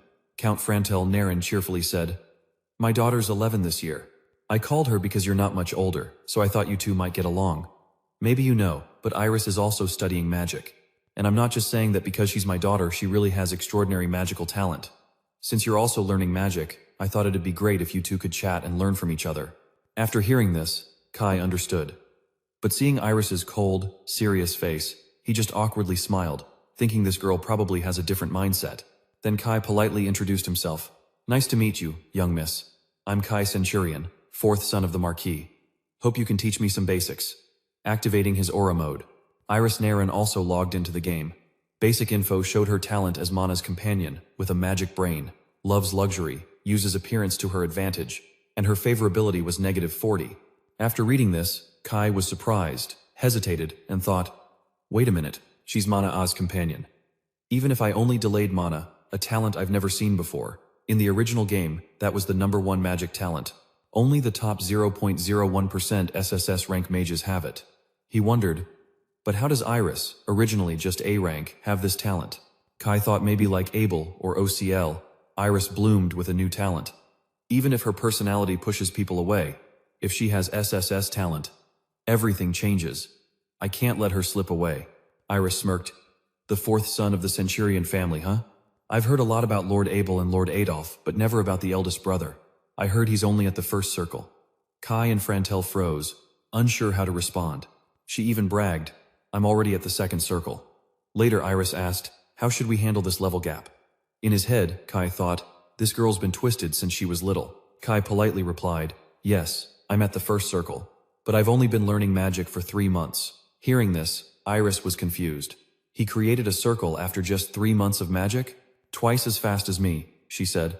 But starting magic at 13 is late. Usually, people start no later than 10 if they want to pursue magic. Asterisk. He thinks it's amusing if I treat her like a grumpy kitten. I can tolerate that attitude. Asterisk. Kai firmly answered, yes, I started a bit late. He added, I was in a coma but just recovered. She worriedly asked if he really got through the coma. That's pretty amazing. She changed her tone. Don't get me wrong, I'm not praising you. Count Frantel said to Iris, you've heard about comas before, right? To overcome it, one must be born with extraordinary magic or aura. That's why those who survive comas are called magic prodigies or knights. Kai, overcoming such a serious illness at 13 is incredible. Kai will only grow stronger. Father hopes Iris can learn a lot and get good influence from interacting with him. Despite his encouragement, Iris remains stubborn, saying, but he's still only at the 1st circle. What can you learn from someone weaker than you? Kai laughed, thinking as expected, her arrogant personality looks down on the weak non-stop. That attitude has issues. I need to fix that habit. Scene change. Continuing project recruitment number 3. Iris is next. Kai gently advised. She shouldn't judge others by appearances, young Miss Iris. I'll prove I'm not weaker than you. Then you'll stop looking down on me, right? She got nervous as he approached, confused. What? You're really confident? How will you prove it? Let's have a fight. Count Frantel was surprised by their sharp rivalry. Kai confidently said, if I lose, I'll admit I'm weaker than you. But if I win, you agree. Fine. I accept the challenge, she said. And if I win, you have to kneel and lick my feet. She smirked with delight. Count Frantel scolded Iris. Where did you learn that attitude? A young miss shouldn't say such things. She said, I read it in a book. Kai worriedly asked. Lick your feet? What's the book called? Tell me. Her father is so strict, Iris must have read some restricted romance novels, right? She refused. No. Kai said. It's okay, let's do it. If I lose, I'll lick your feet, your toes, whatever you want. Frantel was shocked. Kai, what are you saying? Don't do that even if you lose. Although Iris was harsh and looked down on him, Kai gently said, but if I win, you accept me as your master. And you won't look down on anyone ranked lower or weaker than you anymore. You have to promise me. She arrogantly said, fine, bring it on, then pointed right at him. There's no way a first circle newbie can beat me. She got angry and turned away. Count Frantel comforted. Iris, my daughter, has issues. It's because the whole family spoiled her since she was little. If she grows up like this, it'll be hard to fit in. He confessed. Right now, she has no friends. Honestly, her reputation in social circles isn't great either. Kai looked at him, understanding the situation, so even a doting father sees the problem. He sighed, awkwardly scratching his head, telling Kai, since you've had a rough childhood too, I think you can understand Iris's mindset and behavior. If she loses and learns a lesson, it might be for the best. Don't go easy on her, fight seriously. You have my permission. Kai's eyes were determined. If her father allows it, I'll teach her a lesson. Elsewhere, she returned to her room frustrated. A first circle newbie dared to challenge her? So annoying. But in her mind, she kept thinking about him when he got close. He's kinda handsome, but still just first circle. Yeah, I'll make him lick my feet. According to the game, her affection level just went up, Leon said to young Kai. The reason Countess Naren introduced her daughter must have another agenda, Kai asked. Another agenda? What do you mean? Leon said. Though only 11, that's the right age to discuss marriage. And age-wise, with young Master Kai, it's ideal too. Maybe the Countess is thinking about their future. Kai was confused, stammering. What? The future? A marriage proposal? She's only 11. What the hell is he talking about? Leon explained. Nobles marry earlier than commoners, so engagements at this age are normal. I was wondering why Countess Naren suddenly introduced her daughter. Turns out she had that plan. Kai, embarrassed, buried his face in the wall. Leon said. So in tomorrow's match, don't be too harsh on her. No one knows what'll happen between them in the future, and even if she's a bit arrogant, she's still just a young miss. Stubborn? No way. If that's his plan, then I'll have to completely crush her. He clenched his fist and said, Me? Marry someone with that arrogant attitude just because of her status? Hell no, absolutely not, I refuse. I'll use all my strength to fix that attitude of hers. Leon was speechless, powerless against him. The maid was surprised, thinking about the young master marrying that girl. The next day, the match would be a single round. Both will use magic to defeat the opponent but can't cause injury. If I see danger, I'll step in. Both are very confident. Leon is the referee for this match. He said, Both agree?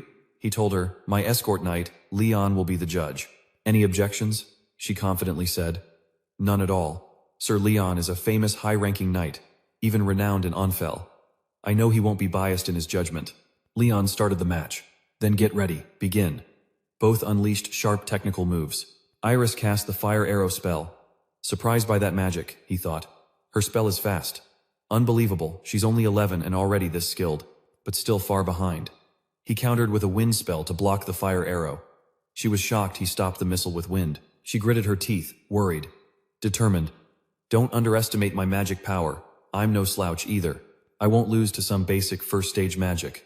Fire, arrow, and wind were evenly matched. The kid nearby thought her magic power was impressive for her age.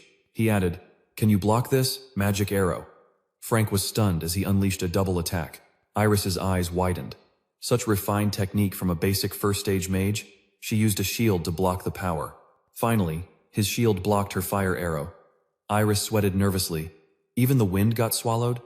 No way, I have to cast another spell. He struck with his staff. She couldn't block anymore. Kai approached her and said, Got you. Leon called the match. Lord Kai wins. Iris was helpless, still couldn't believe she lost. A first stage mage beating a second stage? She clenched her fists, angry. Just luck. I'm a bit weak, let's go again, Kai said gently. Fine, but the result won't change, she sneered. What's he saying? This time I'll win. Looks like Iris got frustrated. The match continued. Young Master Kai won the 5th round straight. Kai said, No matter how many tries, the result's the same. Let's end it here. You're out of mana, right? Iris collapsed, heartbroken, gritting her teeth, clenching her fists in anger. In her mind, I lost. No way.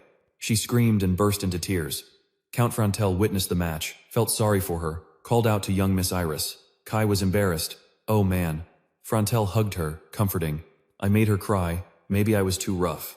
That night, at the Count's manor in the forest, Kai opened a gift box and told Knight Leon. The Count even sent clothes for me to wear at the party. Leon said it was just a small family gathering, but a formal occasion, so dressing properly was best. Kai wondered, but why invite me to the party? I just made his daughter cry. I thought he'd cancel. Leon kindly said, Count Nayland said it's fine. Besides, he probably expected this to happen. Since young Master Kai decisively defeated young Miss Iris, Count Nayland seemed even more determined to connect him with his family. Kai sighed. But Iris might hate me more. I can't even read her feelings. Leon said, I don't think so. Judging by her expression, young Miss Iris. He hesitated to continue. Kai asked, really? Knight Leon spoke softly. Anyway, let's get ready. OCL, help the young master. Maid OCL helped him fix his outfit but thought to herself, young Master Kai seems knowledgeable about everything but kinda naive when it comes to love. At least in that aspect, he's still his age, which is a relief. She carefully adjusted his hair. Kai now looked sharp, ready for the meeting. Young Master Kai looked fire. Leon and OCL stared, amazed by his new look. Leon praised, looks perfect for the day. Kai shyly said, really? Then let's go. Upon arriving, Kai was warmly welcomed. Welcome, Lord Kai. We've been waiting. Kai smiled brightly, happily replied, thanks for inviting me. The two friends introduced themselves one by one. Nice to meet you, I'm Myers, the eldest son. The other said, and I'm Lee Man. Kai said to them, nice to meet you both. I have a feeling this is going to be an interesting meal. Duke Franthel saw his two sons were both present, but looked around and didn't see the princess anywhere. He was puzzled. Asterisk, why is our princess so late? Asterisk, Franthel immediately ordered. Hey, go fetch the princess. Kai overheard this and thought to himself, asterisk, I made her cry earlier. Maybe she's not coming because of me. Asterisk, but just seconds later, Iris appeared. Father, I'm here. When Kai and Iris locked eyes, they both froze, stunned and speechless. Franthel praised his daughter. You're so beautiful, my princess. Everyone around applauded. Kai was confused, thinking she wouldn't come after crying so much, but she still showed up. Iris, meanwhile, was sweating nervously, thinking, asterisk, what? I knew he was handsome, but he looks even better dressed up. Asterisk. Seeing them just standing there staring at each other, Duke Franthel said, all right, let's sit down and eat. Kai, take a seat. Kai slowly sat down but couldn't stop thinking. Asterisk, next to Iris? Maybe I should sit here. But what if she cries or gets mad because I'm sitting next to her? Asterisk. At that moment, Kai's vision activated. The system analyzed Iris Neyron's traits. Prideful, looks down on the weak, arrogant, only cares about luxury. Her favorability rating was -10. Kai was shocked and muttered, what? When did her favorability drop by 10? It used to be +30. Asterisk, did something make her favorability go up before? Asterisk, all I remember is making her cry. Maybe it's because of her arrogance? Damn, next time I gotta prepare better. The meal went smoother than expected. Even Iris stayed calm around the family, not showing any arrogance. But later, the atmosphere got awkward. While eating, Iris suddenly asked Kai, can you pass me the pepper? Kai was a bit surprised but quickly handed her the pepper shaker. Their hands accidentally touched, and Iris panicked, blushing hard. What's that? Oh, the pepper's just nearby, Kai said. I'll leave the pepper here then. Seeing Iris's reaction, Kai thought her favorability might have gone up or maybe her attitude was getting worse. Next morning, Kai was surprised Iris showed up early. He honestly said, I didn't expect you to come to me first. Iris sipped her tea coldly and said, you have to keep your promise. You said you'd be my master, right? Then teach me. Why is your magic so strong? It's different from normal magic, isn't it? I've never seen anything like it in any book. Who did you learn from? Or did you develop it yourself? And how can you use dual magic? Tell me. Faced with Iris's endless questions, Kai felt overwhelmed. Calmly, he said, hold on. So, young Miss Iris wants to become my disciple, right? But that's not all the conditions, is it? Iris looked uneasy. Kai's sharp gaze said, if you want to learn magic from me, you have to change your attitude. Be polite to others. Iris was shocked. Kai added, don't look down on the weak. Don't be stubborn. Think thrice before you get angry. Hearing these conditions, Iris's face went pale, a bit scared, but she still yelled loudly, what nonsense. Even my father never forced me to do stuff like this. Kai stood firm. If you don't change your attitude, I won't teach you magic. Iris reacted, no way. Kai explained, As you guessed, my magic comes from a unique method I developed myself. This dual casting technique hasn't been revealed anywhere else. So, you can't learn it anywhere else. Besides, being taught directly by the inventor is a rare opportunity. I'm sure a magic student like you understands its value. Iris, wide-eyed and speechless, thought, asterisk, true, but I'm not about to change my attitude, asterisk. After some soul-searching, Iris reluctantly agreed. Fine, I'll accept your conditions. Kai was smart but knew pretending to behave well only in front of me won't work. I know all your tricks. So, to be clear, I've prepared this in advance. Iris angrily slammed the table. What else do you want to ask? Then Kai pulled out a paper full of text and said, This is a magic contract. It states you accept my conditions and will become my disciple. You just need to sign it. As you know, breaking a magic contract triggers an absolute punishment enforced by divine power. This punishment is granted by ancient gods and can't be broken by any magic, so be careful. Iris was still stunned and confused. Wait, I really have to sign a magic contract for this? You don't trust me? Kai bluntly replied, No, I don't trust you. Deep in thought, Kai reflected just one bone oath had lasted 11 years. If that stubbornness hadn't taken root, I wouldn't have wasted effort on all this. He said sorry to her. Plus, this magical contract was given to me by Count Naren. After training with her yesterday, young Master Frontel asked to meet me privately and said, Kai, please take good care of my daughter. After today, I'm sure you're the only one who can control her. If Iris won't listen, use this magical contract. This is a rare treasure. Our family only has 2 copies. I'm serious. After hearing this, Feng Thao slammed the table and shouted, Stop lying. No way my dad said that. I'll confront him. Kai sighed, saying she's really hard to deal with. He snapped at her. Stop right there. If you walk away, our contract becomes void. And of course, I won't teach you magic. And you'll never see me again. Hearing that, Iris panicked. Never see you again? Kai, calm and collected, told her, Decide now. You either sign the contract and learn my magic, or leave this room immediately and never see me again. The contract was clearly displayed before Iris. Kai urged her to decide now, sign here and learn magic, or leave and never see me again. The pressure made her uneasy. Just as Kai wanted. Hurry up, kid, make your choice. I'll only tolerate her begging until today. Though Iris has the potential of a rare SSS tier talent, if her personality doesn't fit, I'll have to give up. I need trustworthy teammates and subordinates, not a master I have to pamper and flatter all day. Iris silently stared at the paper, then nervously agreed. All right. This was unexpected. She gripped the pen tightly and shouted, I'll do it, then slammed the contract down on the table. While she signed, Kai was surprised. She really has potential. Then he smiled and reminded her to read the terms carefully before signing. I'm Party 1, and young Miss is Party 2. Iris glanced over the contract's terms. Party 1 will teach secret magic. Party 2 must treat the weak kindly. Party 2 must think thrice before getting angry. Party 2 should only buy truly necessary items. Party 2 must not disclose or spread the magic techniques to others. Any violation of these terms will punish both parties. The penalty is mild stomach pain that disappears once conditions are met again. During the contract period, Party 2 must obey Party 1's requests, even in combat. Violate this, and Party 2's magic circle will be cancelled. Curious about the mild stomach pain, Iris asked. Kai chuckled harmlessly.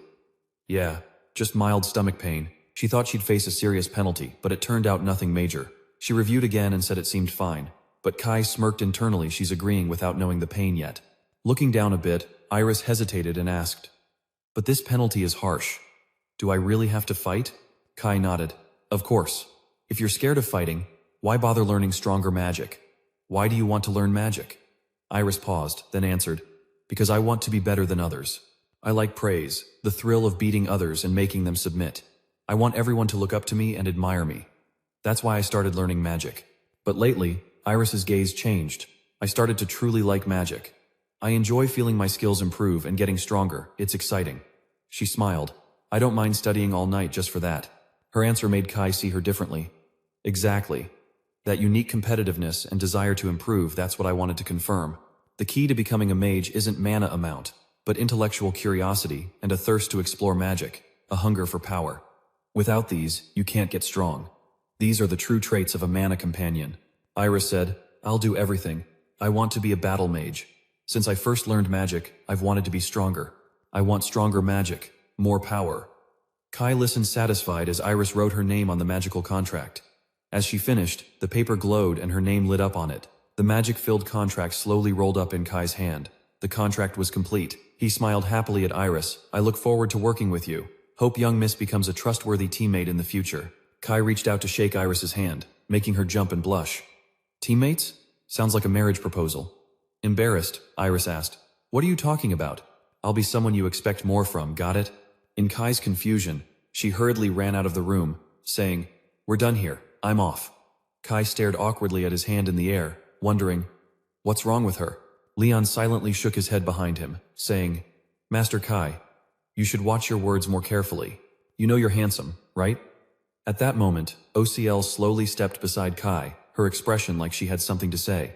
That night, in Kai's bedroom, OCL opened up and asked, do you plan to marry young Miss Iris, dear Master Kai? The question made him choke on his drink, and Kai quickly asked, marry? What are you talking about, OCL? She's only 11 and I'm 13. We're not even old enough to think about marriage. Kai sighed inwardly, wondering why this town rushed kids into marriage so early. OCL asked again, so you don't think about it at all? He quickly replied, of course not. Besides, I have way too much to do. Kai thought to himself, the world's ending soon. How could I have time for marriage or love? He repeated firmly to OCL, I won't even consider marriage until I'm at least 18. Hearing his serious tone, she believed him. Got it. So right now Master Kai isn't thinking about it. She thought to herself, by the time he's 18, I'll be 17. So she said politely, dear Master Kai, my mom is very beautiful, so when I grow up, I'll be gorgeous too. After saying that, she stepped back out. I'm off, good night. Leaving Kai dumbfounded in his bedroom, wondering, what the heck? Kids here grow up way too fast. If OCL was already worried about marriage, that made sense. But what did she mean by becoming beautiful? She's already beautiful now, and will definitely be even more charming when she grows up. But OCL's mom, Kai, thought OCL originally came from the noble Helhelm family in South Thuk. After the clan fell and their status was stripped, she was sold into slavery. Her father and brothers died, but her mother and sister were still alive. However, no one knew where they were. OCL was definitely curious, but said nothing. Did she not care about finding her family's whereabouts? Or maybe she felt too guilty to ask for help? This worried Kai a lot since OCL was a very close maid to him, so Kai decided no matter what, he had to investigate this. A few days later, Kai got on a carriage heading home. I'm off, thanks, see you later. Iris's family gathered at the gate to say goodbye. Watching the carriage leave, Iris grumbled sadly. Why is he rushing home so soon? She muttered. He could have stayed a few more days. Her father overheard and teased. Looks like our daughter really likes young Kai, huh? He laughed and told her, don't be sad, he'll be back next month to teach magic anyway. This made Iris blush bright red, and she angrily said, what? Who said I like him? He's the one who pissed me off. He didn't even teach me any magic before leaving. She crossed her arms, pouting. Just wait, next time he comes, I won't even open the door. Before she could finish, the contract's magic kicked in. Iris clutched her stomach and dropped to the ground. Her family panicked and ran over. Iris, are you okay? She groaned in pain. My stomach hurts so bad. Her father recalled the contract's clause, warning her to think thrice before getting angry, or her stomach would hurt. Is this the punishment from the magic contract? He could only advise her not to get mad. Think 3 times, you have to control your anger.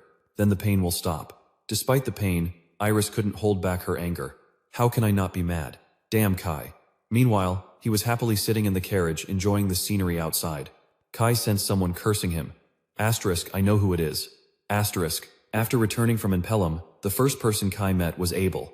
They strolled together in the forest behind the house. Zico, Kai asked surprised, did you also buy supplies from Impelum? Kai was shocked. Abel came to see him, wondering, why? What's he up to? He thought Abel hadn't mentioned stockpiling for the coming famine. Abel explained that after hearing about his situation, he just had a good feeling. So he bought some too. Kai asked, how much? Abel gestured this much. Kai's eyes widened at the amount. What? That much?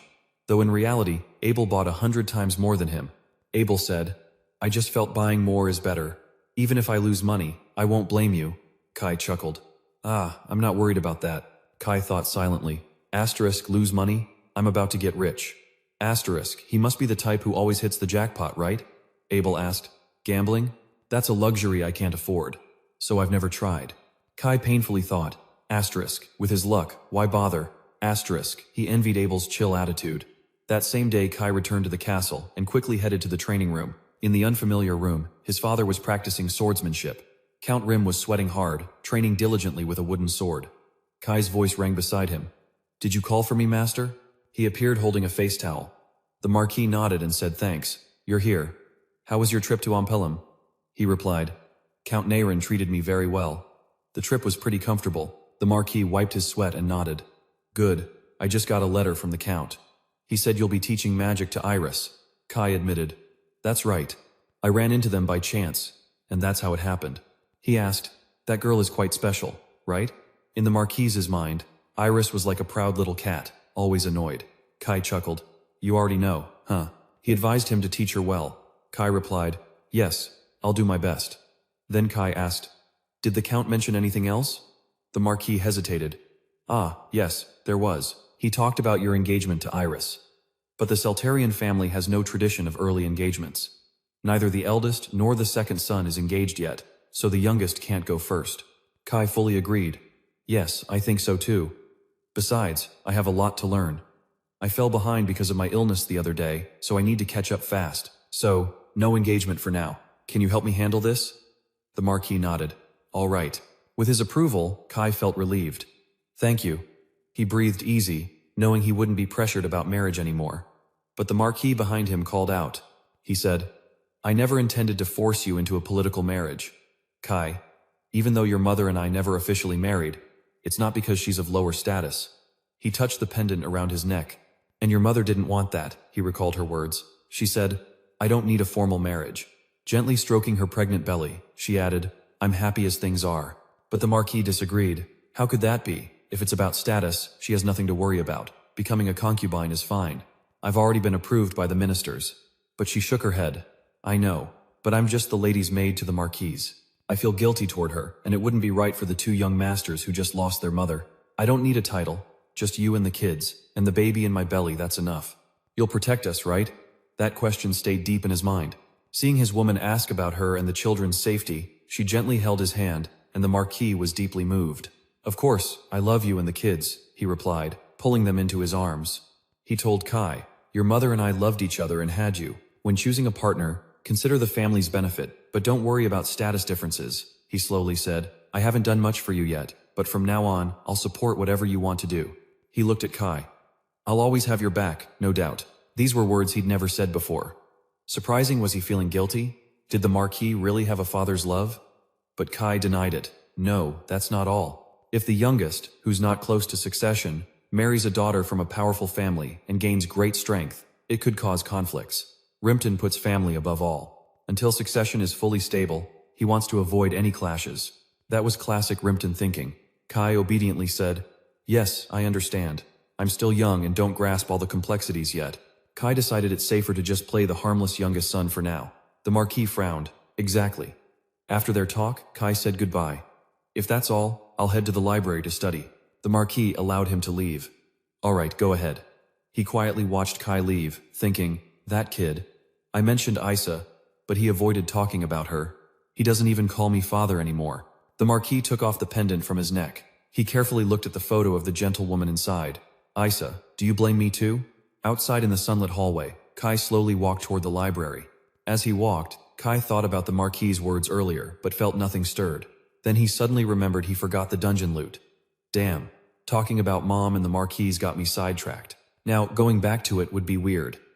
I told Leon not to report to the Marquis until I talked to him. But I don't know who he'll obey, me or the Marquis. Unable to guess, Kai sighed. Whatever, if he reports, let it be. We'll deal with it when it comes. Right now, I need to get to the library. Just then, he accidentally bumped into someone coming the other way. The guy quickly apologized, but when Kai looked closely, he realized it was Duke Celtarian, the third son of the family. Kai thought, speak of the devil, looks like he's grown taller. Although he's only 2 years older, his physical strength is way superior. Must be from training with knights since he was a kid. I heard he just became a low-rank knight. Duke frowned and asked, "Why are you here? Dad already told you not to set foot in the main house." Kai said the ban was lifted. He was recognized for his efforts in the monster extermination squad. Duke laughed. "Efforts? What are you up to now? Pretending to be mature again?" Kai thought. Asterisk. Oh man, look who's talking. Asterisk. Speaking of Duke, you immediately think of the conflict between them over their mother's death. That day, Duke was devastated, kneeling by her bedside. He truly hated his younger brother by 2 years, because Kai believed their parents died early due to the stress Kai caused. When she passed on the bed, Kai had no idea and barged in as usual. Why so quiet? A son coming home should be happy. Unexpectedly, Duke told him their mother had died.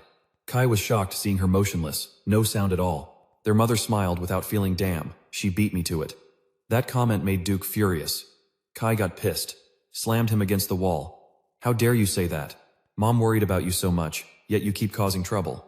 He gripped Kai's collar. Fighting all day, stealing money, going out.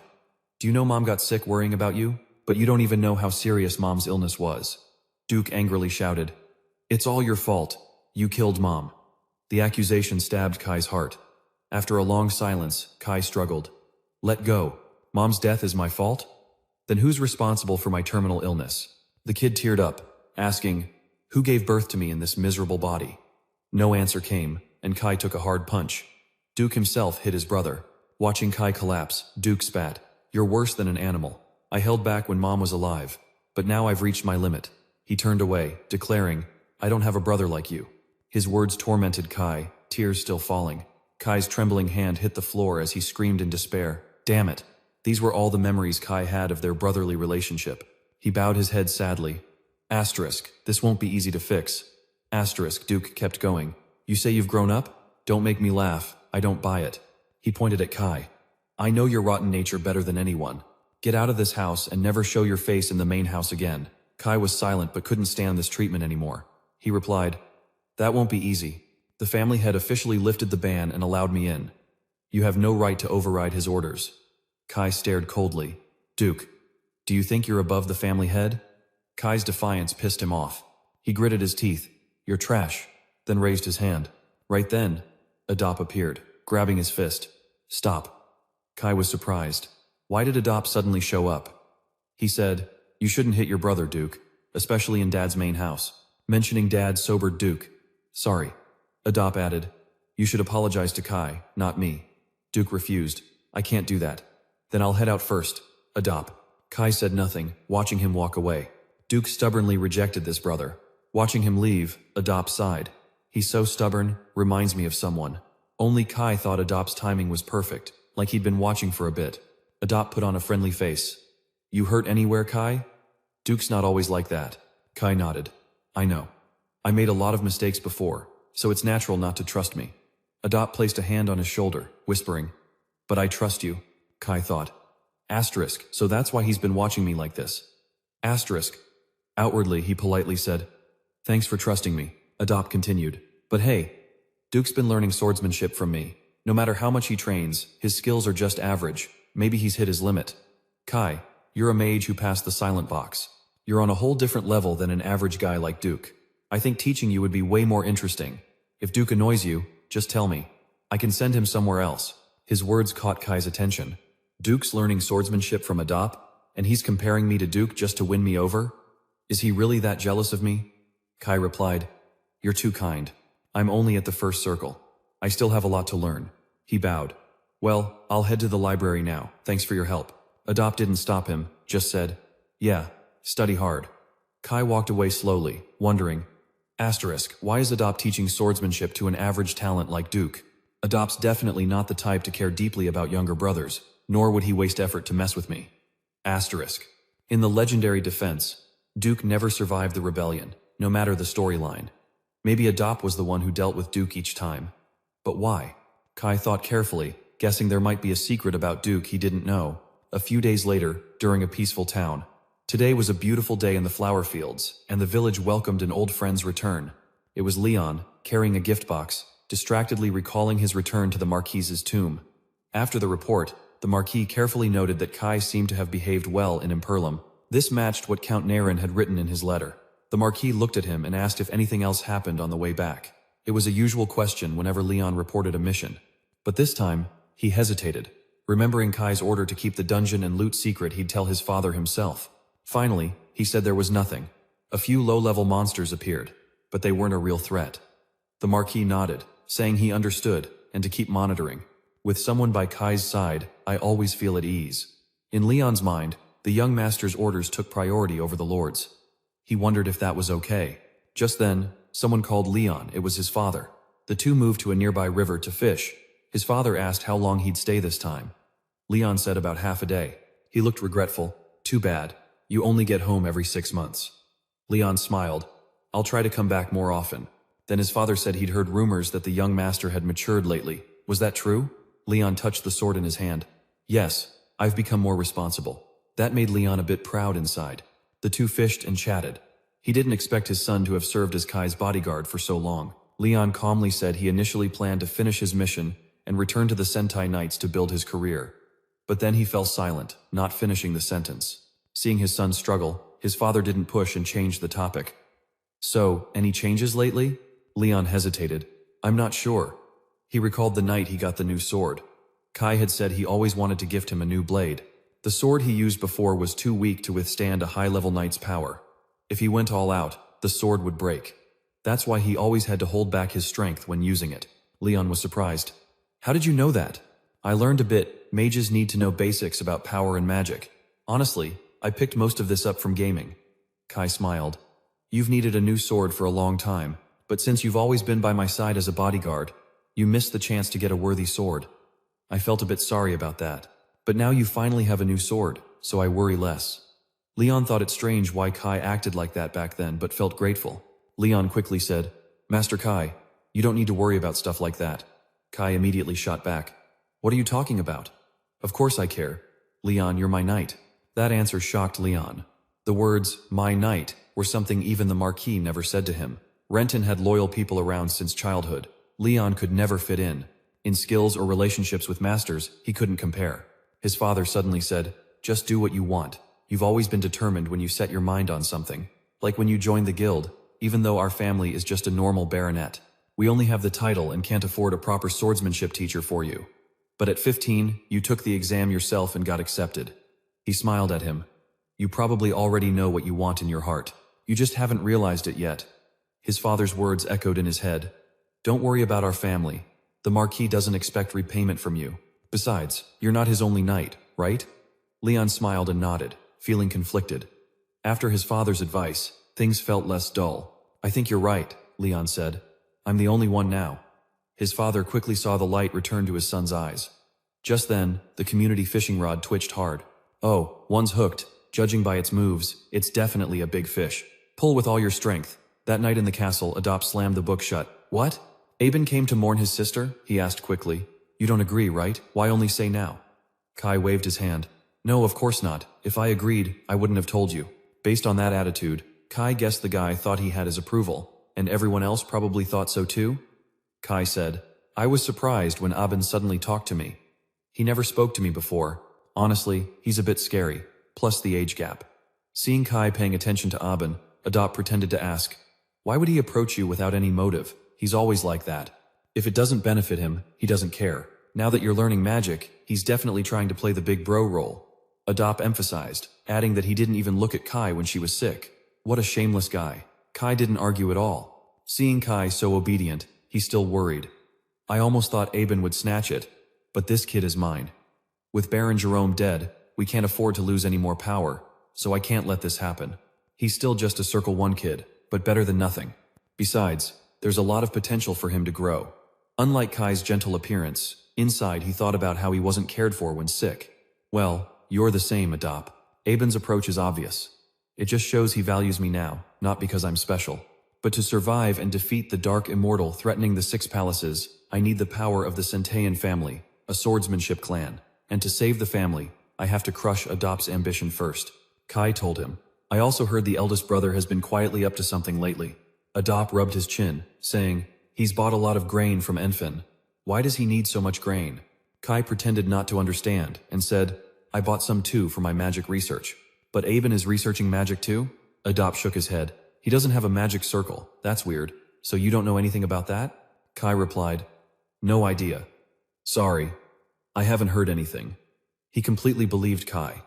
Anyway, it was good she focused on magic. He grabbed the book on the table. Get stronger, so one day you can help your big bro. Adop handed the book to Kai. She took it with both hands and said goodbye.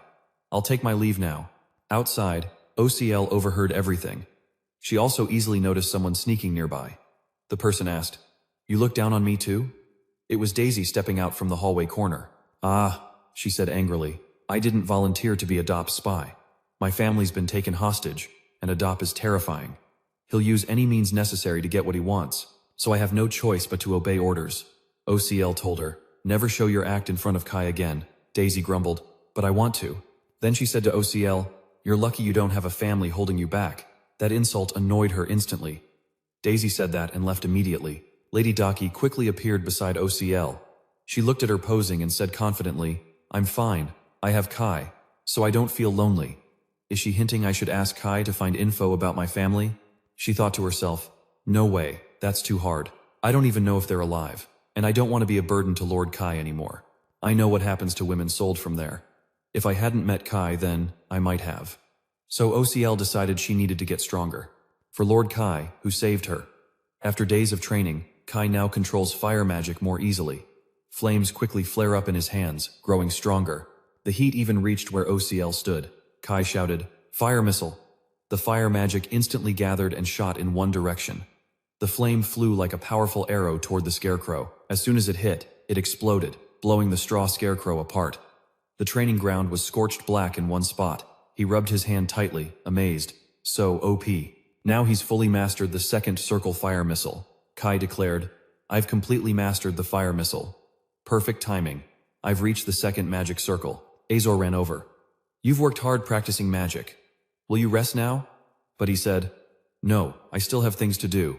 Kai smiled, recalling the second step in his plan. "I'll go to Rebellious to recruit new talent." But unfortunately, Leon completely opposed it. "No way." Kai asked him, "Why not?" Leon crossed his arms, repeating, "Anywhere but Rebellious." "And why's that?" "Surely you know the reason," Kai thought. Asterisk. "Oh man, of course I know." Asterisk. "That place is full of gambling, prostitution, casinos, and more. Rebellious is the city of endless pleasures. By the standards of my old world, it's basically a forbidden city for minors. Last time you went there, you gambled and lost all your clothes at the casino. You almost got sold into the slave market, remember? I'm the one who saved you, and then you swore you'd never gamble again." Kai's cold-hearted, "But this still haunts me. I assured Leon that this time I'm not here to party. I've got a small mission at the arena." Leon's tone got even harsher. "The arena? Not satisfied with the casino? Now you want to bet on fighters?" Kai was at a loss for words as Leon immediately refused. "The arena's even worse.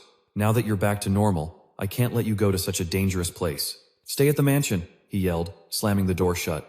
No matter how much I called, he refused to come back. Kai thought hard times I have to get to Rebellious asterisk. Didn't expect him to be this stubborn. OCL spoke up, "Worried about you, Kai." She held a sleeping pill and asked if he should cry or just slip it into the gun. Her suggestion caught him off guard. "This girl's personality is pretty harsh." Kai sighed, leaning back in his chair. "I thought that stubborn guy was the biggest obstacle, but I can't waste any more time. This is the only chance to track his moves accurately." Kim Sui Seironi, he's the main character in the Mythic Defense. As the main character, he has impressive stats and potential. His default setup is a swordsman. He can branch into other skills, but if trained as a swordsman, he'll show nearly overwhelming power. Seirone has proven to be a formidable force. If I recruit him early, he'll be a clutch ally in taking down the Dark Immortal later. And right now, Seirone is at the underground Rebellious arena. Today's match is heating up. The crowd roared for their favorites. The announcer thanked everyone for waiting. Now, presenting the undefeated champion of Rebellious arena, the Sword Demon.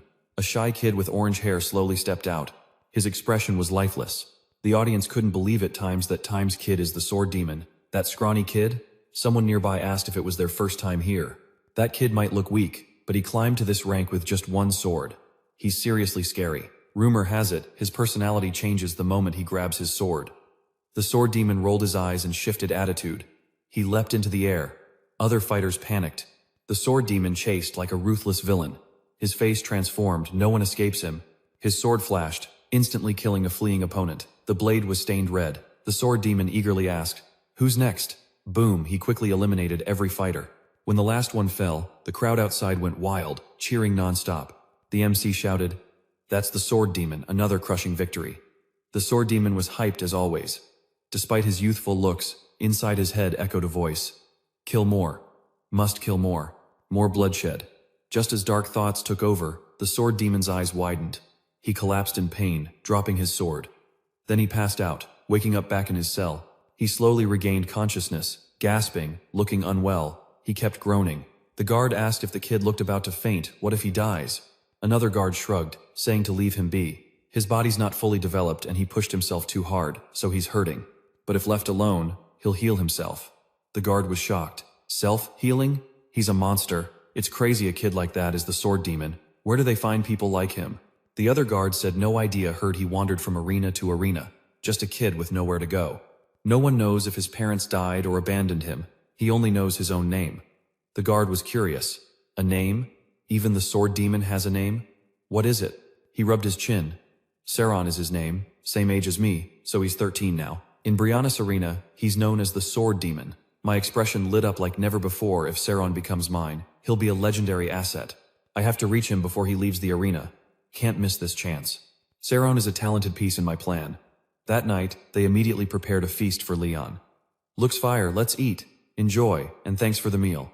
Kai and OCL ate while staring at Leon. After he swallowed a spoonful of soup, both widened their eyes in anticipation. This is a key move in Kai's strategy. But Leon, the stubborn one, is the #1 victim. Night was falling as Kai quietly cracked open the door. Right behind him was OCL. Anyone around here? She shook her head, saying no. Leon was fast asleep, and the carriage was ready at the back door. Kai gave her a thumbs up. Good job. Now we just need to get through the hallway. Then he wondered aloud.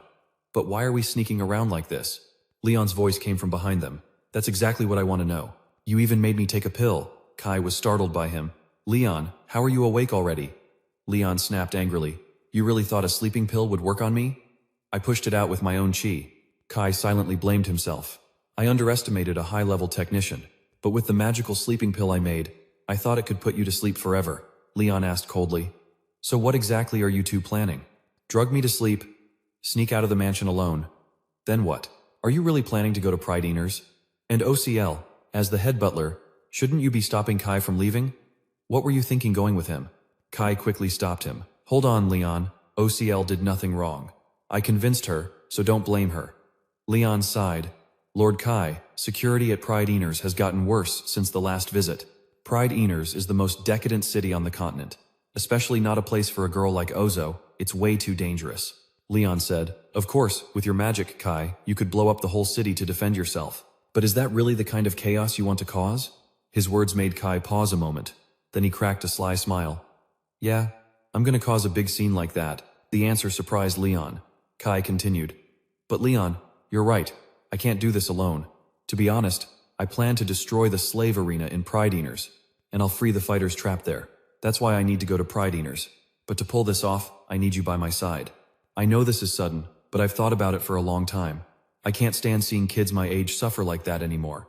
I don't want to see it. Leon, will you help me?